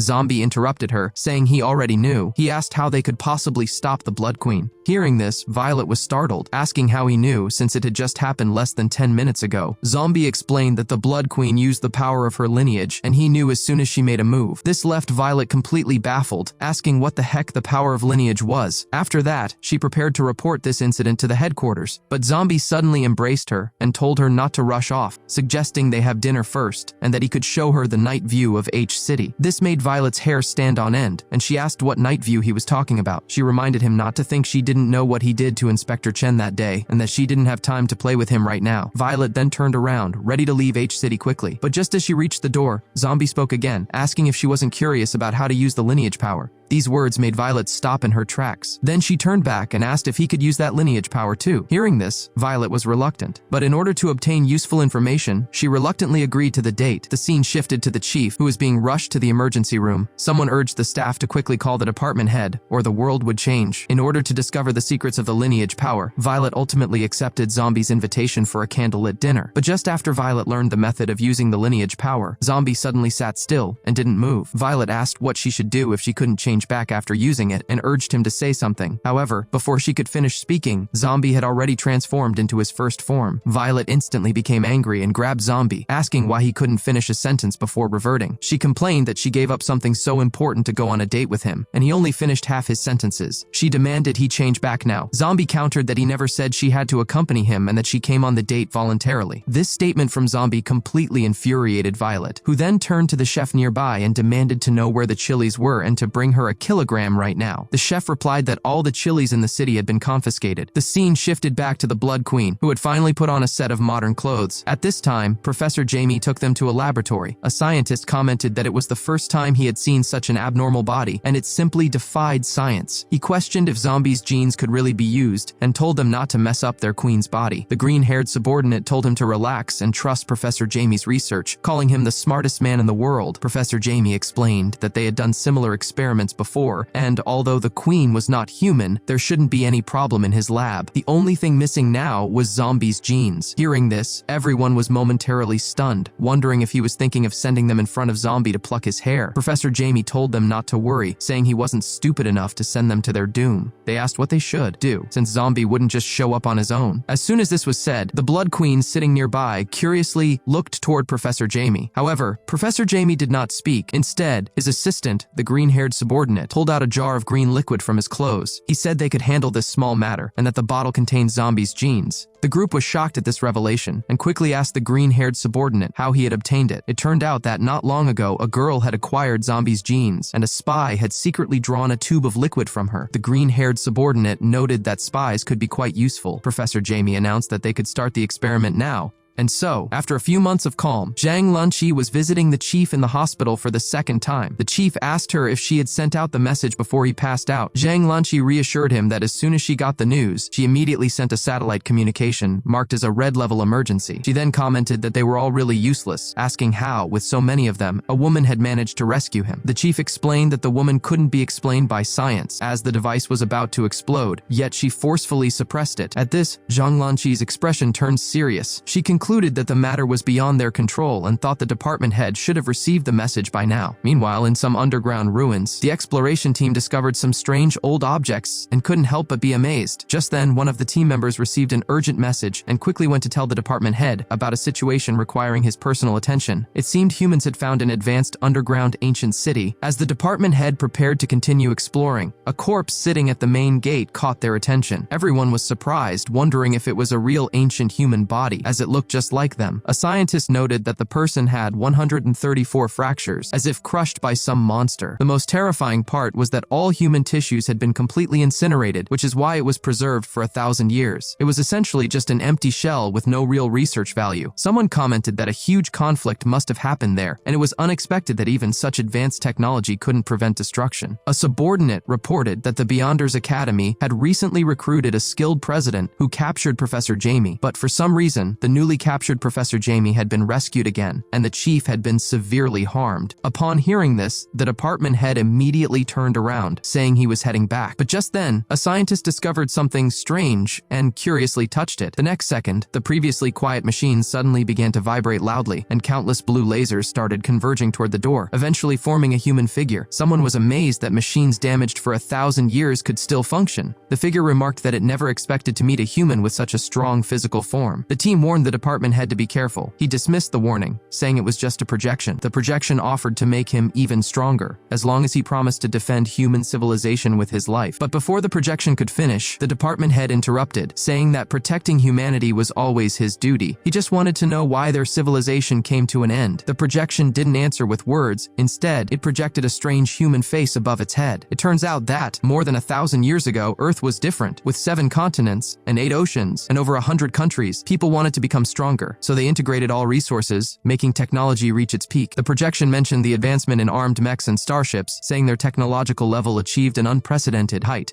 and that extraterrestrial beings were no match at all. As for those underground creatures, they weren't even worth mentioning. It said any one of their mech warriors could easily defeat them, yet such an advanced civilization was ultimately destroyed by a zombie, no less. Hearing this, the group was visibly shocked. They hadn't expected that the entity that destroyed the last century's civilization was the seemingly ordinary zombie in front of them. Seeing this, a subordinate stepped forward, asking the department head if this guy was just fooling them. The department head said the ancients wouldn't joke about this kind of thing, and pointed out that zombies have existed in the world ever since they were born. He noted that they established all these academies to fight against the zombies, and although they'd always been keeping them under control, they could never completely resolve the issue, suggesting it might be because of this particular zombie. Someone asked how they should deal with zombies since he was so terrifying. The projection responded that its time was short. It said their civilization focused too much on technology, whereas the current generation had taken a completely different path, noting that cultivating the physical body could also reach such heights. As soon as he finished speaking, the door behind him suddenly started spinning, and a golden arm appeared before everyone. The projection declared that this arm was the pinnacle of technological achievement at that time. After saying this, the figure began to flicker and crackle, clearly running out of time. Just at the last moment before disappearing, it warned that no matter what kind of entities appeared in the world, only zombies were humanity's greatest enemy. Seeing the mysterious golden arm before him, the department head quickly instructed his subordinates to store it away. He saluted the now-gone projection, saying they would protect this world from now on. He then announced they should go, as the equipment there was no longer of any use. A subordinate asked if they were going to look for the guy in the video now. The department head, retreating to the outside, said they should deal with Professor Jaime first. After all, the world was so big, and there were so many zombies, it would be like looking for a needle in a haystack to find that one. Meanwhile, in H City, Violet also received news that the department head was returning, and had called everyone for a meeting, telling Zombie he should go too. Hearing this, Zombie was briefly stunned, asking who the department head was and why he had to go to a meeting. At that moment, in a certain laboratory, Professor Jaime muttered to a petri dish that it was done, and that the greatest research in history was about to be created. However, while Professor Jaime was still immersed in his joy, Lanling, hiding on the side and holding a coin, complained that living a life of hiding everywhere and being almost too poor to buy food was awful. Thinking of this, Lanling couldn't help shedding 2 sad tears. Just then, a subordinate leaned in and told Lanling not to be sad, reminding him they were noble vampires and suggesting they start a side business to make some extra money. Lanling asked what kind of side job they could do. The subordinate suggested robbing a bank, saying he noticed one on the way there with slow-working staff and sluggish movements. He claimed that with their skills, they could finish the job within 10 seconds. He argued that, as long as they moved fast, they wouldn't be caught, and once they had money, they wouldn't have to live such miserable lives anymore. The more Lanling thought about it, the more excited he got. A subordinate walked into the office and reported that all the presidents had arrived, and the meeting could start now. Hearing this, the department head quickly put on his helmet and then followed the convoy to head for headquarters. However, just as Zombie was arriving in Guangzhou City for the meeting, his hometown, H City, was targeted by a few mysterious individuals. Lanling crouched on the street, wondering why the plan hadn't started yet. No sooner had he finished speaking than a van pulled up in front of him. Seeing this, Lanling quickly told his subordinates to get in the van, and then grabbed the equipment, asking if everything was ready and stressing they must ensure it went flawlessly. At that moment, a subordinate leaned in, saying not to worry, that he had already checked out the place, and this was the time when there were the fewest people around. He reminded them that they were professionals at bank heists. After saying this, the group grabbed their equipment and rushed toward Zombie People's Bank. Meanwhile, in the finance department, Blackie, holding a cup of coffee, asked if the financial statements for the past 2 months had come out yet. A subordinate reported that the total income for H City over the last 2 months amounted to $435.6 billion. Blackie told him to go through the accounts again, saying that as the king's most trusted subordinate, he must ensure there were no discrepancies in H City's finances. But just as he finished speaking, thick smoke began to rise from Zombie People's Bank not far away. It turned out that Lanling had finished the robbery and was now preparing to flee in a van. When Blackie heard this news, he was briefly stunned, asking who dared to rob in H City. At that moment, in front of a 5-star hotel, Lanling was laughing loudly in the car, thrilled that they finally had money. But just then, then, an angry voice suddenly rang out from behind him. Lanling quickly looked back through the car window, and upon seeing Blackie, he shivered in fear, realizing it must be him. Then he returned to the car and asked his accomplice which bank they had taken from. The accomplice admitted he didn't know because he couldn't read. Lanling realized they must have robbed zombie people's bank. Hearing these words, Lanling immediately felt terrible. Then he cautiously peered out the car window again. This glance was so frightening that Lanling's face twisted in horror. When Lanling saw that it was Blackie chasing them, he was startled and immediately urged his accomplice to drive faster, saying that guy was Zombie's most mysterious subordinate, recruited in the year 800. But before he could finish speaking, Blackie had already leaped into the air, and with a bang, his punch hit a skyscraper. In the next second, cars within hundreds of kilometers began to float. Seeing this, Lanling and his gang were stunned, thinking it was too extreme. But before they could think further, Blackie's gaze had already locked on them. Knowing they couldn't escape, Lanling flipped onto the roof of the car, telling his accomplices to go back and report to the Queen, and that he would hold Blackie off. Lanling then tried to provoke Blackie, saying they were both stewards and he wanted to see how much stronger Blackie could be. But before he could finish, Blackie had already punched him fiercely, saying Lanling couldn't compare to him and wasn't even in his league. Blackie then punched him so hard he flew far away. The other two accomplices were stunned, wondering how even Zombie's subordinates could be so strong. Meanwhile, in the headquarters hall, city chiefs and presidents from various places had all gathered. Just then, the department head finally arrived. He announced that he fully understood the matter about Professor Jaime's escape, but before that, he had something to show them all. He then instructed his subordinate to bring out the golden arm from the ancient city. Seeing this, everyone looked puzzled. The department head explained that this arm was something he stumbled upon in the ancient city, and it represented the pinnacle of ancient technology. As soon as he said this, everyone present was shocked. Someone asked if, with ancient technology, they couldn't easily handle Professor Jaime and that strange woman. The department head said they didn't need ancient technology to deal with them,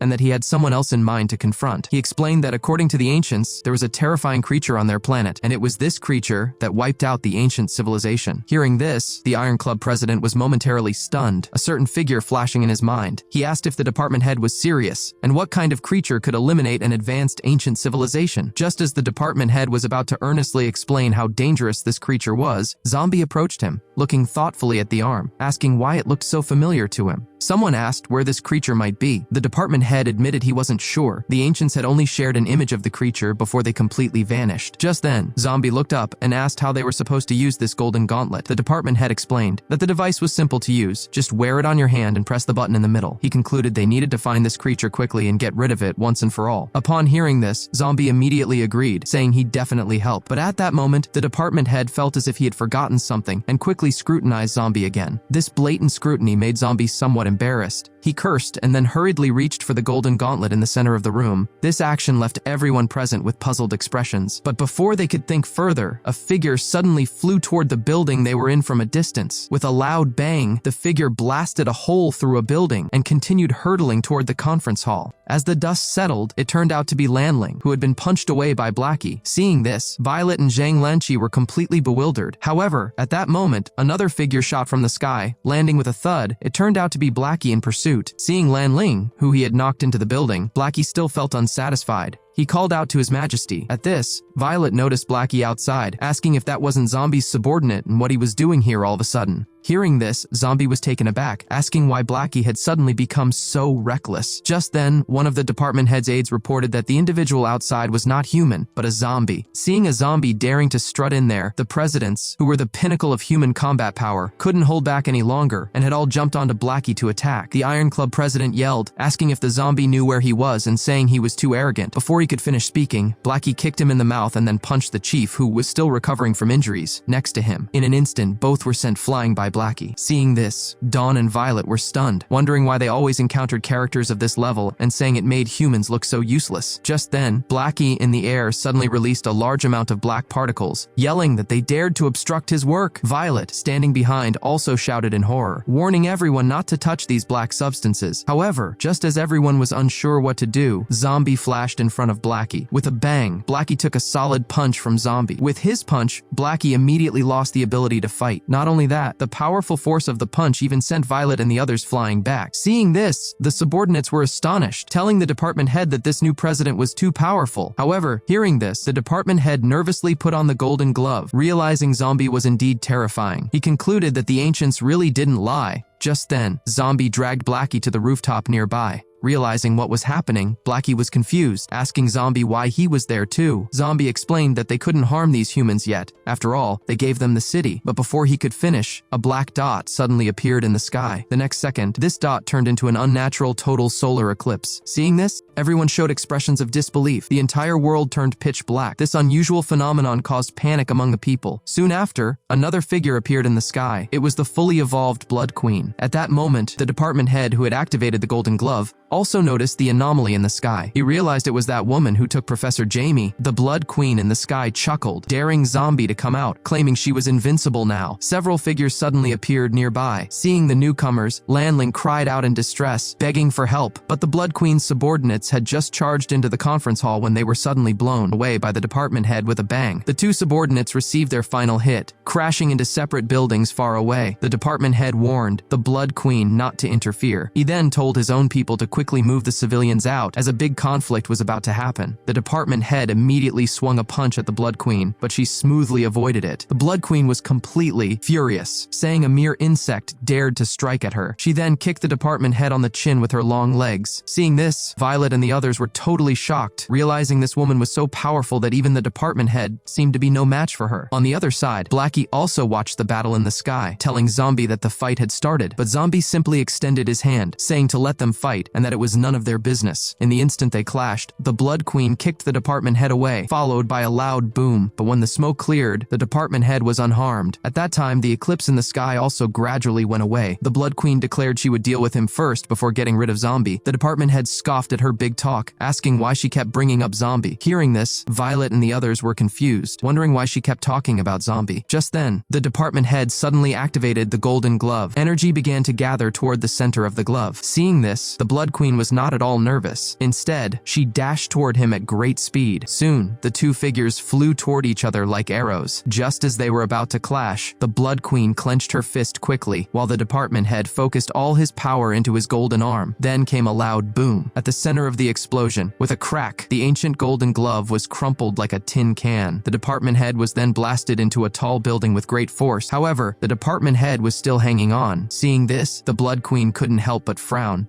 At this time, the department head, holding his broken arm with the crumpled Golden Glove, complained that the ancient technology was useless junk and that he might as well do it himself. The Blood Queen admitted that in nearly 1,000 years, he was the strongest human she'd encountered. She said that had he been born 1,000 years ago, the outcome would be uncertain, but unfortunately, he was no match for her now. The Blood Queen instantly appeared in front of the department head, but just as she was about to deliver a decisive blow, Violet suddenly appeared behind her. With her blade ready to strike, a terrifying red aura surrounded her. The Blood Queen quickly dodged the attack. This terrifying strike left the Blood Queen surprised. Violet rested the sword on her shoulder and told the Blood Queen that her opponent was her. Seeing this, Zhang Lanqi was shocked, asking how Violet had suddenly changed like this. On the other side, Dawn also instantly transformed, quickly capturing the Blood Queen's subordinate. This scene left the department head surprised, as he hadn't expected Violet's strength to suddenly increase so much. On the other side, Zhang Lanqi and others were completely stunned. The subordinate yelled not to underestimate them. She broke free from Dawn's grasp and created distance by flipping backward. This move left Dawn briefly surprised, not expecting her to escape from her hands. The subordinate taunted Dawn, asking if she thought she could trap her and saying not to treat her like a weakling. Dawn challenged her to show what she was capable of. The vampire sister then rushed toward her, but before she could strike, she was kicked in the chin by Dawn. Then Dawn bent down to gather strength and rushed toward the vampire sister in the air. Dawn struck the vampire sister with another punch to the face. Seeing this, Zhang Lanqi and the others were shocked, asking when Dawn had become so strong. After landing, the vampire sister quickly flipped over, and with the fluid in her hand, she created countless clones in the air. But before she could act, she was kicked again by Dawn. At this point, the vampire sister was speechless, wondering if this person was even human.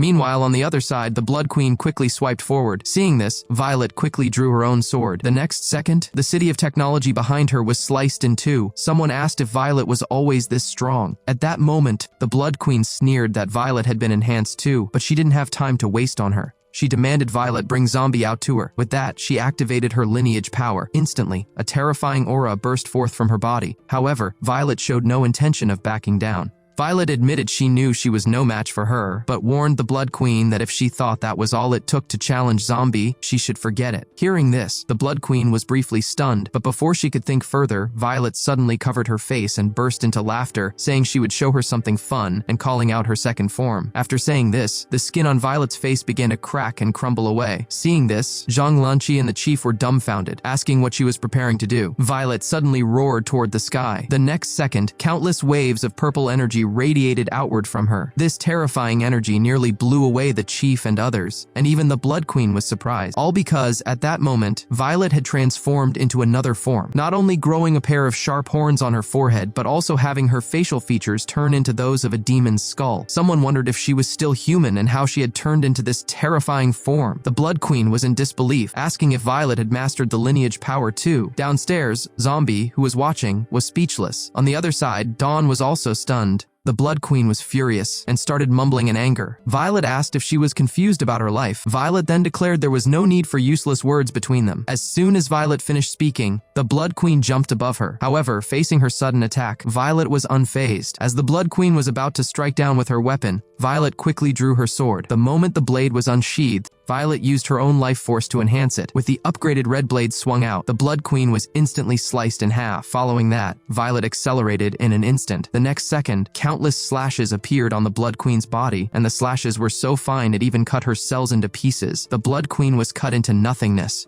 Everyone was stunned by Violet's display of power. When the aide reported that Violet had eliminated every cell in the Blood Queen's body, the chief suddenly shouted in horror that this was totally impossible. Hearing this, Zhang Lanqi frowned, deep in thought. As for the department head, the pinnacle of human combat power, he had no words. Despite this, Violet showed no sign of relaxing. She looked back into the sky, saying she knew the Blood Queen wasn't this frail, and asking if she was planning a sneak attack. Clumps of fluid in the sky started to gather and condense. Flesh and bones started to reassemble. It wasn't long before the Blood Queen reappeared unharmed in front of everyone. Seeing this, both the chief and Iron Club president were dumbfounded, asking if they were even human. Zombie, watching, remarked that the Blood Queen was getting serious now, saying that he and Blackie decided to move to a better spot. At this point, Violet still spoke casually, saying that Zombie told her the Blood Queen was a millennium-old creature, and truly, she couldn't be judged with normal logic. Hearing this, the department head was briefly stunned, but just as he was about to react, the golden glove in his hand, which had already deformed, suddenly started to react. On the other side, Zombie and Blackie had already reached the best spot to watch the battle. At that moment, the Blood Queen raised her hand, and the next second, the previously clear sky instantly turned cloudy. She declared they weren't done yet. Saying this, she darted up to the sky. Seeing this, the Blood Queen quickly drew her life force sword, and the next second, a high-rise building was sliced into a dozen pieces. Those sliced buildings were headed straight toward Violet, but facing the rapidly approaching debris, Violet simply raised her hand, and the giant obstacle was sliced in half. Just then, the Blood Queen suddenly appeared in front of her, taking Violet by surprise and punching her in the face. Violet no longer held back her strength, gathering all her power and swinging at the Blood Queen. The next second, the immense blade energy actually split the city in two. Seeing this, Zhang Lanqi and another were so frightened that their style of drawing changed, and even Zombie couldn't help but be amazed. Despite this, the Blood Queen was not injured at all. Violet wondered if she was still intact. Meanwhile, the department head was currently facing a big problem. The golden glove he was wearing could not be taken off. Just then, Violet landed on the side of a building, but before she could steady herself, the Blood Queen charged at her and kicked her in the chin. The Blood Queen told her not to think that activating her second form was special, and that in front of her, Violet was nothing. At that moment, the Blood Queen raised her hand to gather a burst of energy, and the next second, Violet crashed into a skyscraper. Then her long sword was hurled into her, pinning her to the building. Zhang Lanqi and others were beyond shocked. However, as the two of them fought fiercely, something strange happened to the department head on the other side. He wondered what was wrong with the glove. While the department head was confused, some golden energy suddenly appeared in his body fluid, followed by a voice in his mind saying it would be borrowing his body. This voice was that of the ancient person from the ancient ruins. Meanwhile, Violet, who had been knocked out, finally regained consciousness. She pulled the long sword out of her chest, saying she might not be able to stop her, but asking what the Blood Queen could really do to her. Seeing Violet's incredible power level, Zhang Lanqi grabbed Zombie's clothes and shook him around, saying she wanted to become like them too. But Zombie declined her, claiming it was too intense. However, just then, a loud boom suddenly came from afar, causing everyone present to be briefly stunned. Someone asked what that sound was. The chief looked up at the sky with a face full of terror. It turned out that at this moment, enormous mechanical limbs had appeared in the sky, accompanied by a terrifying laughter. declaring that he had finally come back to life. With a booming sound, a giant mechanical foot stomped down and flattened a city, leaving the people inside dumbfounded. Just as everyone was still trying to understand, another loud boom occurred, and the building Zombie was on was reduced to rubble. Seeing this, Zombie quickly bounced around the ruins, saving the presidents who couldn't escape in time. But just after he threw everyone out, the mecha in the sky suddenly reached out to grab him. Once it had Zombie in its grip, the mecha quickly clenched its fist. However, at that moment, the Blood Queen suddenly darted in, and Violet quickly followed her. Unexpectedly, the two of them zipped onto the top of the mecha's head. The department head started to regain consciousness, asking what exactly he was trying to do. The ancient being apologized to the department head, saying that for the sake of a better future for humanity, he had no choice but to use him. As his words finished, a brand new mecha battlesuit covered his body. Seeing this, the chief couldn't help but break out in a cold sweat, and the stainless steel chief was so frightened he couldn't even speak. Just then, Violet on top suddenly noticed something in the mecha's hand. It turned out that Zombie was currently being held in its grip. Seeing this, the Blood Queen and Violet quickly charged at the ancient being, but their combined attack was easily neutralized by the ancient being. With a whoosh, they were both bound by the ancient being. He commented that it took them several centuries to study Zombie's genes, and yet these two women used it as a mere boost, calling it superficial. At that moment, under the pressure of the mecha, Zombie activated his second form.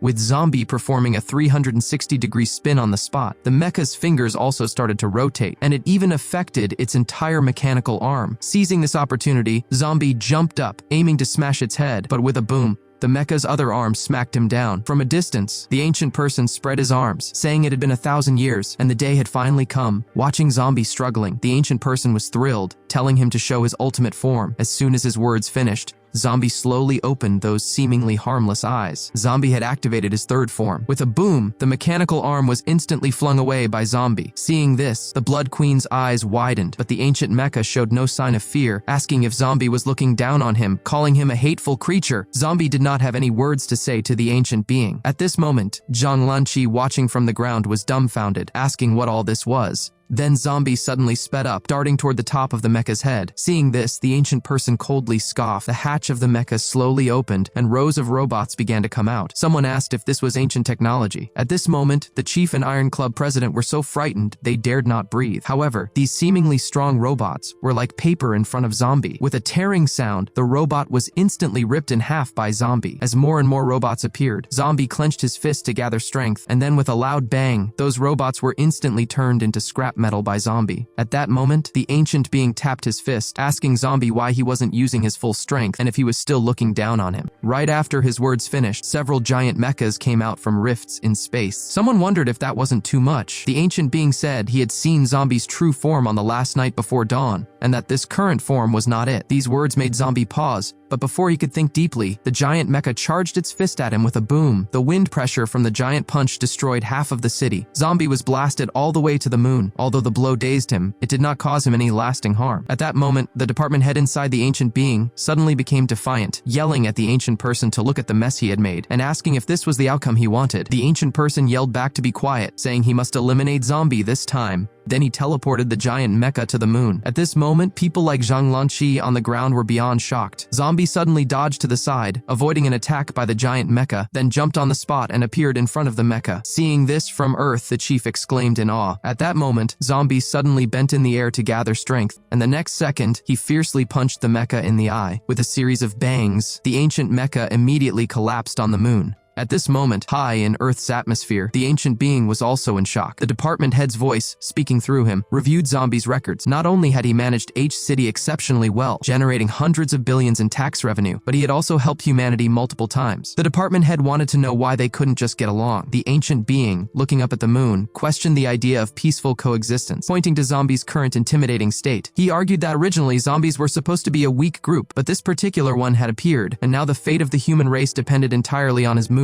He insisted they couldn't allow such a creature to exist, and therefore if he wasn't one of them, he had to be eliminated. As soon as he said this, the mechas in space began to reassemble. The ancient mecha not only successfully returned to its original state, but also acquired a glowing long sword. Declaring divine punishment, the mechas in space began to move. The moon was simultaneously pierced from multiple locations. Then a great surge of energy was blasted towards Zombie. Despite this, Zombie was unharmed, and even scoffed dismissively, saying sometimes bigger wasn't necessarily stronger. Hearing this, the The ancient being immediately felt a great sense of danger, but before he could react, Zombie suddenly raised his hand and snapped his fingers loudly. The next second, all the ancient mechas shattered instantly, and even the entire moon trembled. Such a terrifying display of power made Zhang Lanqi very uneasy, and she quickly gave the order to move the nearby citizens out of the area. Back to the action, Zombie was suddenly in front of the ancient being, and then delivered a powerful punch that smashed into the ancient being's face. The powerful force immediately knocked him into the deep sea, but it didn't end there. Zombie then plunged his hands into the ground.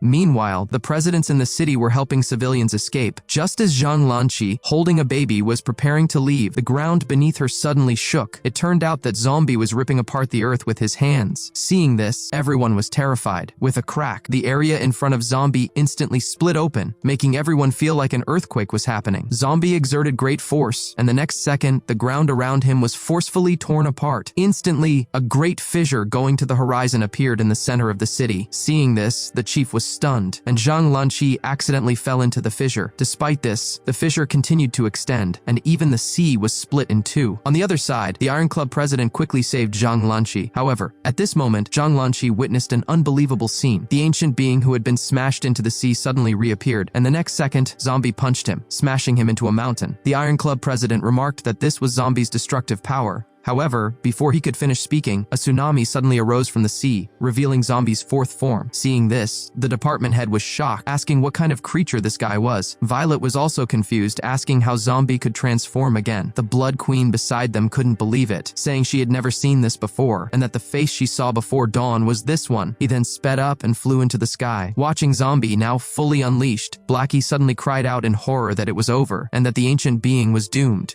He then rushed away to find safety. The ancient being in the sky laughed loudly, claiming he had waited 1,000 years for this battle. But before he could finish, Zombie suddenly raised his hand, and the next second, the ancient being's armor instantly shattered. Zombie clenched his fist, and the ancient being was crushed into a ball. Just then, a beam of energy shot straight into the sky, instantly turning the ancient being into scrap metal. With the ancient being's control gone, the department head was finally freed from his struggle, though by then his life was nearly spent. Someone cried out that the department head was going to perish. But just then, Zombie snapped his fingers at the department head, and the next second, his cells began to regenerate. Seeing this, the chiefs were dumbfounded, and the Blood Queen beside them was in disbelief. Violet also widened her eyes, realizing Zombie could even do that. At that moment, the department head suddenly woke up from his unconscious state. When he looked at Zombie, who had acted to restore him, he finally understood why the ancient being was desperate to end him. It was because Zombie was too powerful, a kind of power that was deeply terrifying. The onlookers on the ground were beyond shocked. Just then,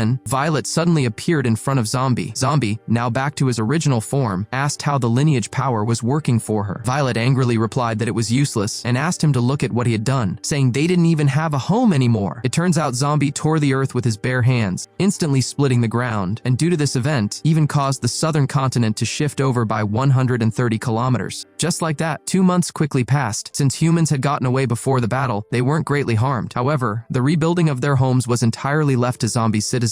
In the office at this moment, the department head was looking at the data in front of him and fell into deep thought. The documents displayed the complete data of Zombie from his first to his fourth form. Inspector Chen walked in with a cup of coffee, asking if the department head needed her for something. He asked about her last visit to H City and suggested she go buy some eggs later, and then they would pay a visit to the new president of H City. Meanwhile, on the other side, the Blood Tribe's new city was also gradually starting construction, and Lanling was in charge of this project. A subordinate asked where Lanling got the money for this hearing. This Lanling broke out in a cold sweat. It turned out all his money was loaned to him by Blackie. Apparently, the king had said it was better to lend them money directly rather than letting them rob banks and cause trouble. The subordinate noted that with the 20% interest rate, they would need to work for them for at least 300 years to pay it off, calling Blackie a truly dreadful capitalist. As for the Blood Queen, at this moment, she was essentially scared into solitude by Zombie. She hadn't expected Zombie to have a fourth form and doubted she could ever defeat him in this lifetime. She would sadly shed tears as she mourned her chances at defeating him. And so, Zombie's wish for zombies and humans to coexist was finally realized. But what he didn't know was that deep within an underground city left by an ancient civilization, a man suddenly approached the corpse of the ancient being. Unexpectedly, this person was the long-missing Professor Jaime. He vowed that as long as he wasn't gone, he would never give up. On the other side, the doorbell rang. Zombie quickly opened the door asking who it was. Unexpectedly, it was Violet,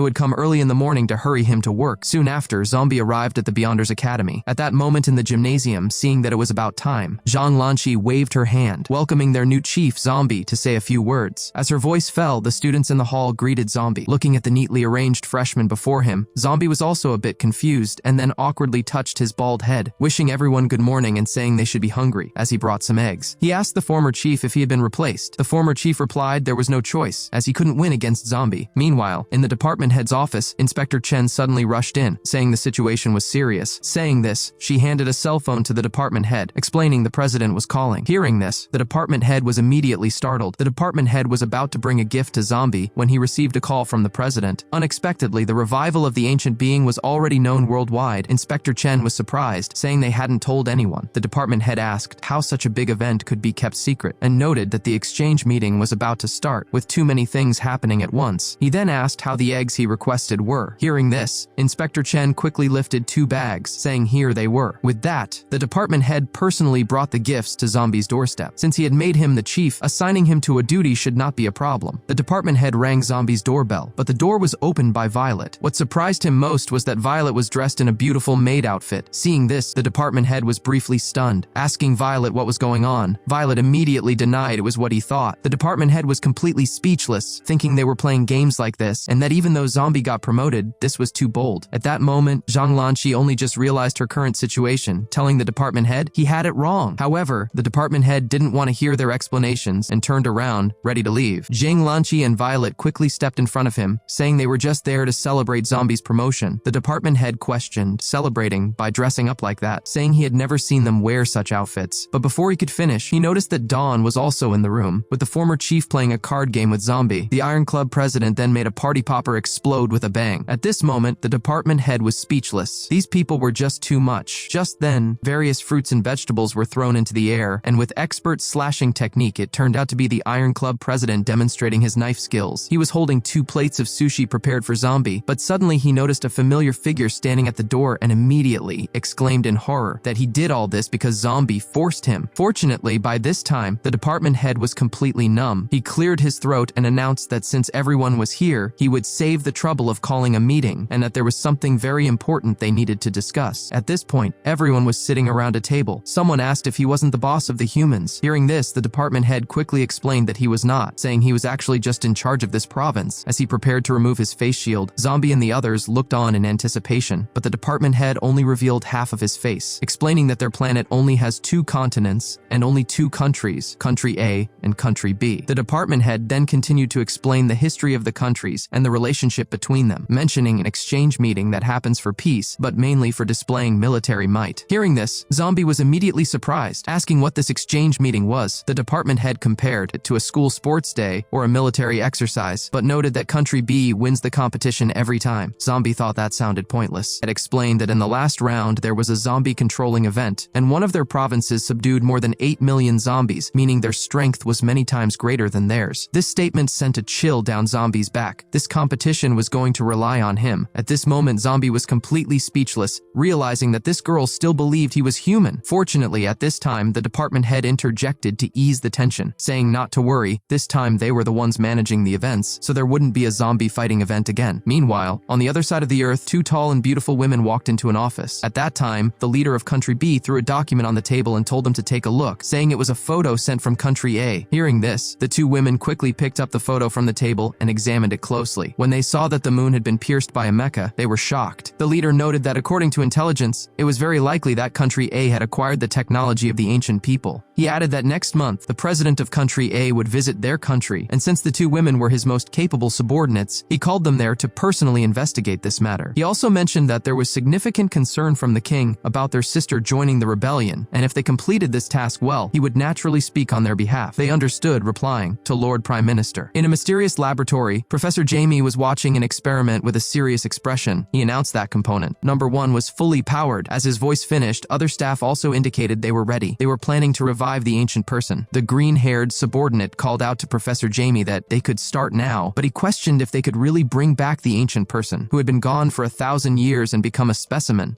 Professor Jaime told him not to worry, saying there was nothing in biology he couldn't achieve, and ordered them to start. Upon his order, a subordinate immediately switched the experiment's circuit breaker. With a loud bang, the entire laboratory was engulfed in a bright light. Someone commented that if they really could revive that ancient person, then it would be a real miracle. As the intense electricity continuously crackled over the body of the ancient being, in just a short while, suddenly, thick white smoke billowed out in the laboratory, and everyone was extremely nervous. After all, bringing a person back to life was something they had never done before. Just then, the ancient being in the laboratory suddenly coughed. Seeing this, the green-haired subordinate was overjoyed, exclaiming that they did it. But as the white smoke slowly dissipated, what appeared was a bald, greasy, middle-aged man. At this, the green-haired subordinate exploded, questioning if they got the program wrong, asking where the ancient being and the super-cool mecha warrior were, and how it had turned into this. Saying this, the green-haired subordinate dashed into the laboratory, demanding to know where the ancient being went and who he was. Hearing this, the middle-aged man said with a wronged expression that he was the ancient being. The green-haired subordinate called him a liar, saying the ancient being they saw before was so handsome, and asking how he could compare. The man explained that he was an engineer and didn't know how to fight, so he designed a suit of armor for himself, asking what was wrong with making himself look a bit cooler. Hearing this, Professor Jaime was speechless, realizing that after all this effort, they had only revived an engineer. But just as he was about to turn away and leave, the engineer inside suddenly spoke up, saying that he and Professor Jaime were the same kind of people and asking if he wanted to talk. Professor Jaime told him to go ahead and not waste his time. The engineer said he knew they started from different points, but their goals were the same, so they could cooperate. Professor Jaime asked about cooperating, pointing out that the engineer had already been defeated by Zombie. He added that he thought the engineer might be a stronger vessel than a vampire, but it turned out to be a waste of his time. The engineer told him to give up on his idea, saying they had studied Zombie's genes for thousands of years and Professor Jaime's method simply wouldn't work. He explained that what was scary about Zombie was not his strength, but his capability of powering up endlessly. He concluded that as of today, they were the two smartest people in the world. He said Professor Jaime had expertise in biology and control over Zombie's genes, and he possessed unparalleled engineering. At this, Professor Jaime and the others were startled. The engineer asked what he thought. Hearing this, Professor Jaime pushed up his glasses and stepped forward, agreeing that they could work well together. Meanwhile, Violet screamed in horror on the other side, asking why the department head would actually let Zombie be the president's bodyguard. Violet worried that Zombie could potentially harm the president, while Zombie merely pointed at himself in confusion. The department head explained he had no choice, saying Country B was not peaceful, and that since they knew about the ancient being, the president's safety might be at risk. With that statement, Violet and Zhang Lanqi found themselves unable to argue. After all, Zombie was likely the only one capable of ensuring the president's safety. The department head stood up, announcing that since there were no objections, it was decided. He reminded Zombie that he had always wanted to enter the upper echelons of humanity, and that one word from the president would resolve any questions about his identity. However, he stressed that Zombie's identity must remain hidden for now, as having a zombie in a government position would be historically volatile. Lastly, he announced that from that day, all the academy presidents in Guangzhou province would be under Zombie's command. He advised Zombie to bring 2 trusted aides for safety. He finished by urging Zombie not to disgrace Guangzhou province on this trip to Country B. With that, Zombie left the meeting and returned to H-City. At this moment, in the city government office, Blackie and other subordinates had gathered. Zombie informed them that the governor had ordered him to serve as the president's bodyguard and asked who wanted to come with him. Blackie declined, saying there was too much work in finance. Gu also hesitantly stated that he needed to maintain public order in H-City and had no time. Only Lang and Fur eagerly agreed, as they had long been bored of staying in H-City. Unexpectedly, once they were outside, Zombie tied them up again like pets. At this moment, Fur and Lang were speechless. Just then, Violet and Zhang Lanqi walked over. Seeing Fur and Lang lying on the ground, Zhang Lanqi immediately exclaimed with shining eyes, "What cute little dogs!" Saying this, she squatted in front of Fur intending to pet him. But at that moment, Fur suddenly roared, warning her that if her hand touched him, he would bite her to death. This sudden change scared Zhang Lanqi. Violet explained that they were Zombie's subordinates, not little dogs. She then turned to Zombie, telling him to come with her, as the president wanted to see him. In no time, Zombie left under Violet's guidance. Upon arriving in a conference hall, it was already filled with professionals sent from various provinces. When they saw Zombie and others enter, one masked man immediately came forward and scoffed, asking if Guangzhou province had run out of people to send such a nobody, and asked for the previous chief. claiming he could take on 10 of them by himself. However, before he could finish, Zombie's fist had already landed on his face. With a bang, the man was smashed into a nearby wall. Zombie asked what he had just been saying. At this moment, the people in the hall were shocked. This newcomer from Guangzhou province was incredibly strong. Soon after, Zombie was called into the president's office. Zombie was very nervous, as this was his first time being a bodyguard. The president remarked that the department head from Guangzhou said he was very strong and fully capable of being a bodyguard, but she still wanted to ask, in case of danger, how he would protect her. Hearing this, Zombie scratched his head, saying danger didn't really exist for him. The president laughed, saying that was very good, worthy of being the man chosen by the department head of Guangzhou, and that she trusted him. Just now, in a ruined city in Country B, a tall, beautiful woman was seen waiting for something. Suddenly, a big zombie over 2 meters tall wearing a mask approached her. The zombie, Ashi, reported that the equipment she wanted was ready, and the zombie army was also prepared. The woman praised him, thanked him for his hard work, and then emerged from the ruins. Seeing this, several subordinate zombies quickly followed. Soon, the woman reached the front of the zombie legion and shouted, asking if they knew why humans always fought endlessly, claiming humans were selfish creatures. She announced that the president of Country A was coming for a visit soon, and their mission was to assassinate her. She explained that many people asked her why they did this, but this was just humans reaping what they sow. She acknowledged that zombies did cause trouble at the outbreak, but they were insignificant compared to human technology. She accused humans of continuing to develop weapons and having military exercises where they exterminated zombies, saying this was actually just an excuse for infighting between Country A and B. She also accused them of hiding the fact that zombies were also conscious. She added that because of the war, many kind humans were scattered by their artillery, and countless of their conscious zombies had been killed without mercy.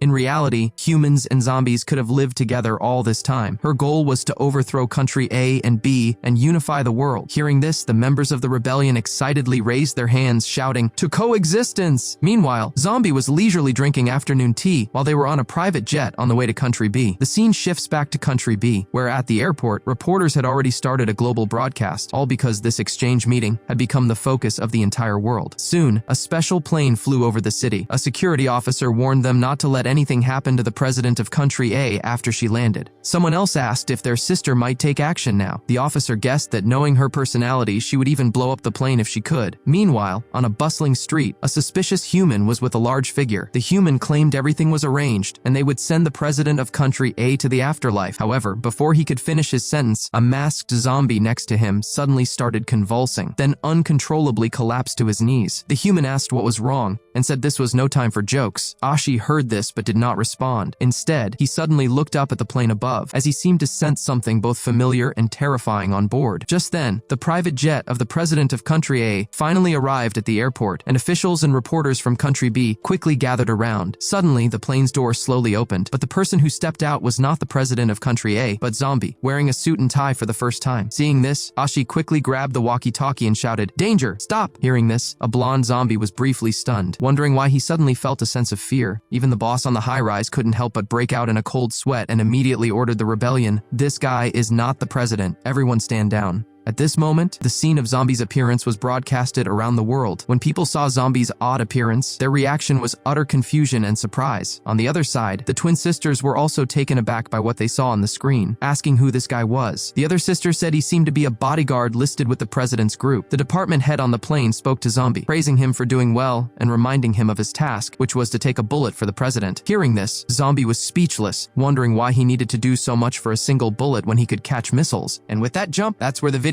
ends. Smash 3K likes and drop 500 comments if you want part 2 ASAP. I'll drop the next part real quick.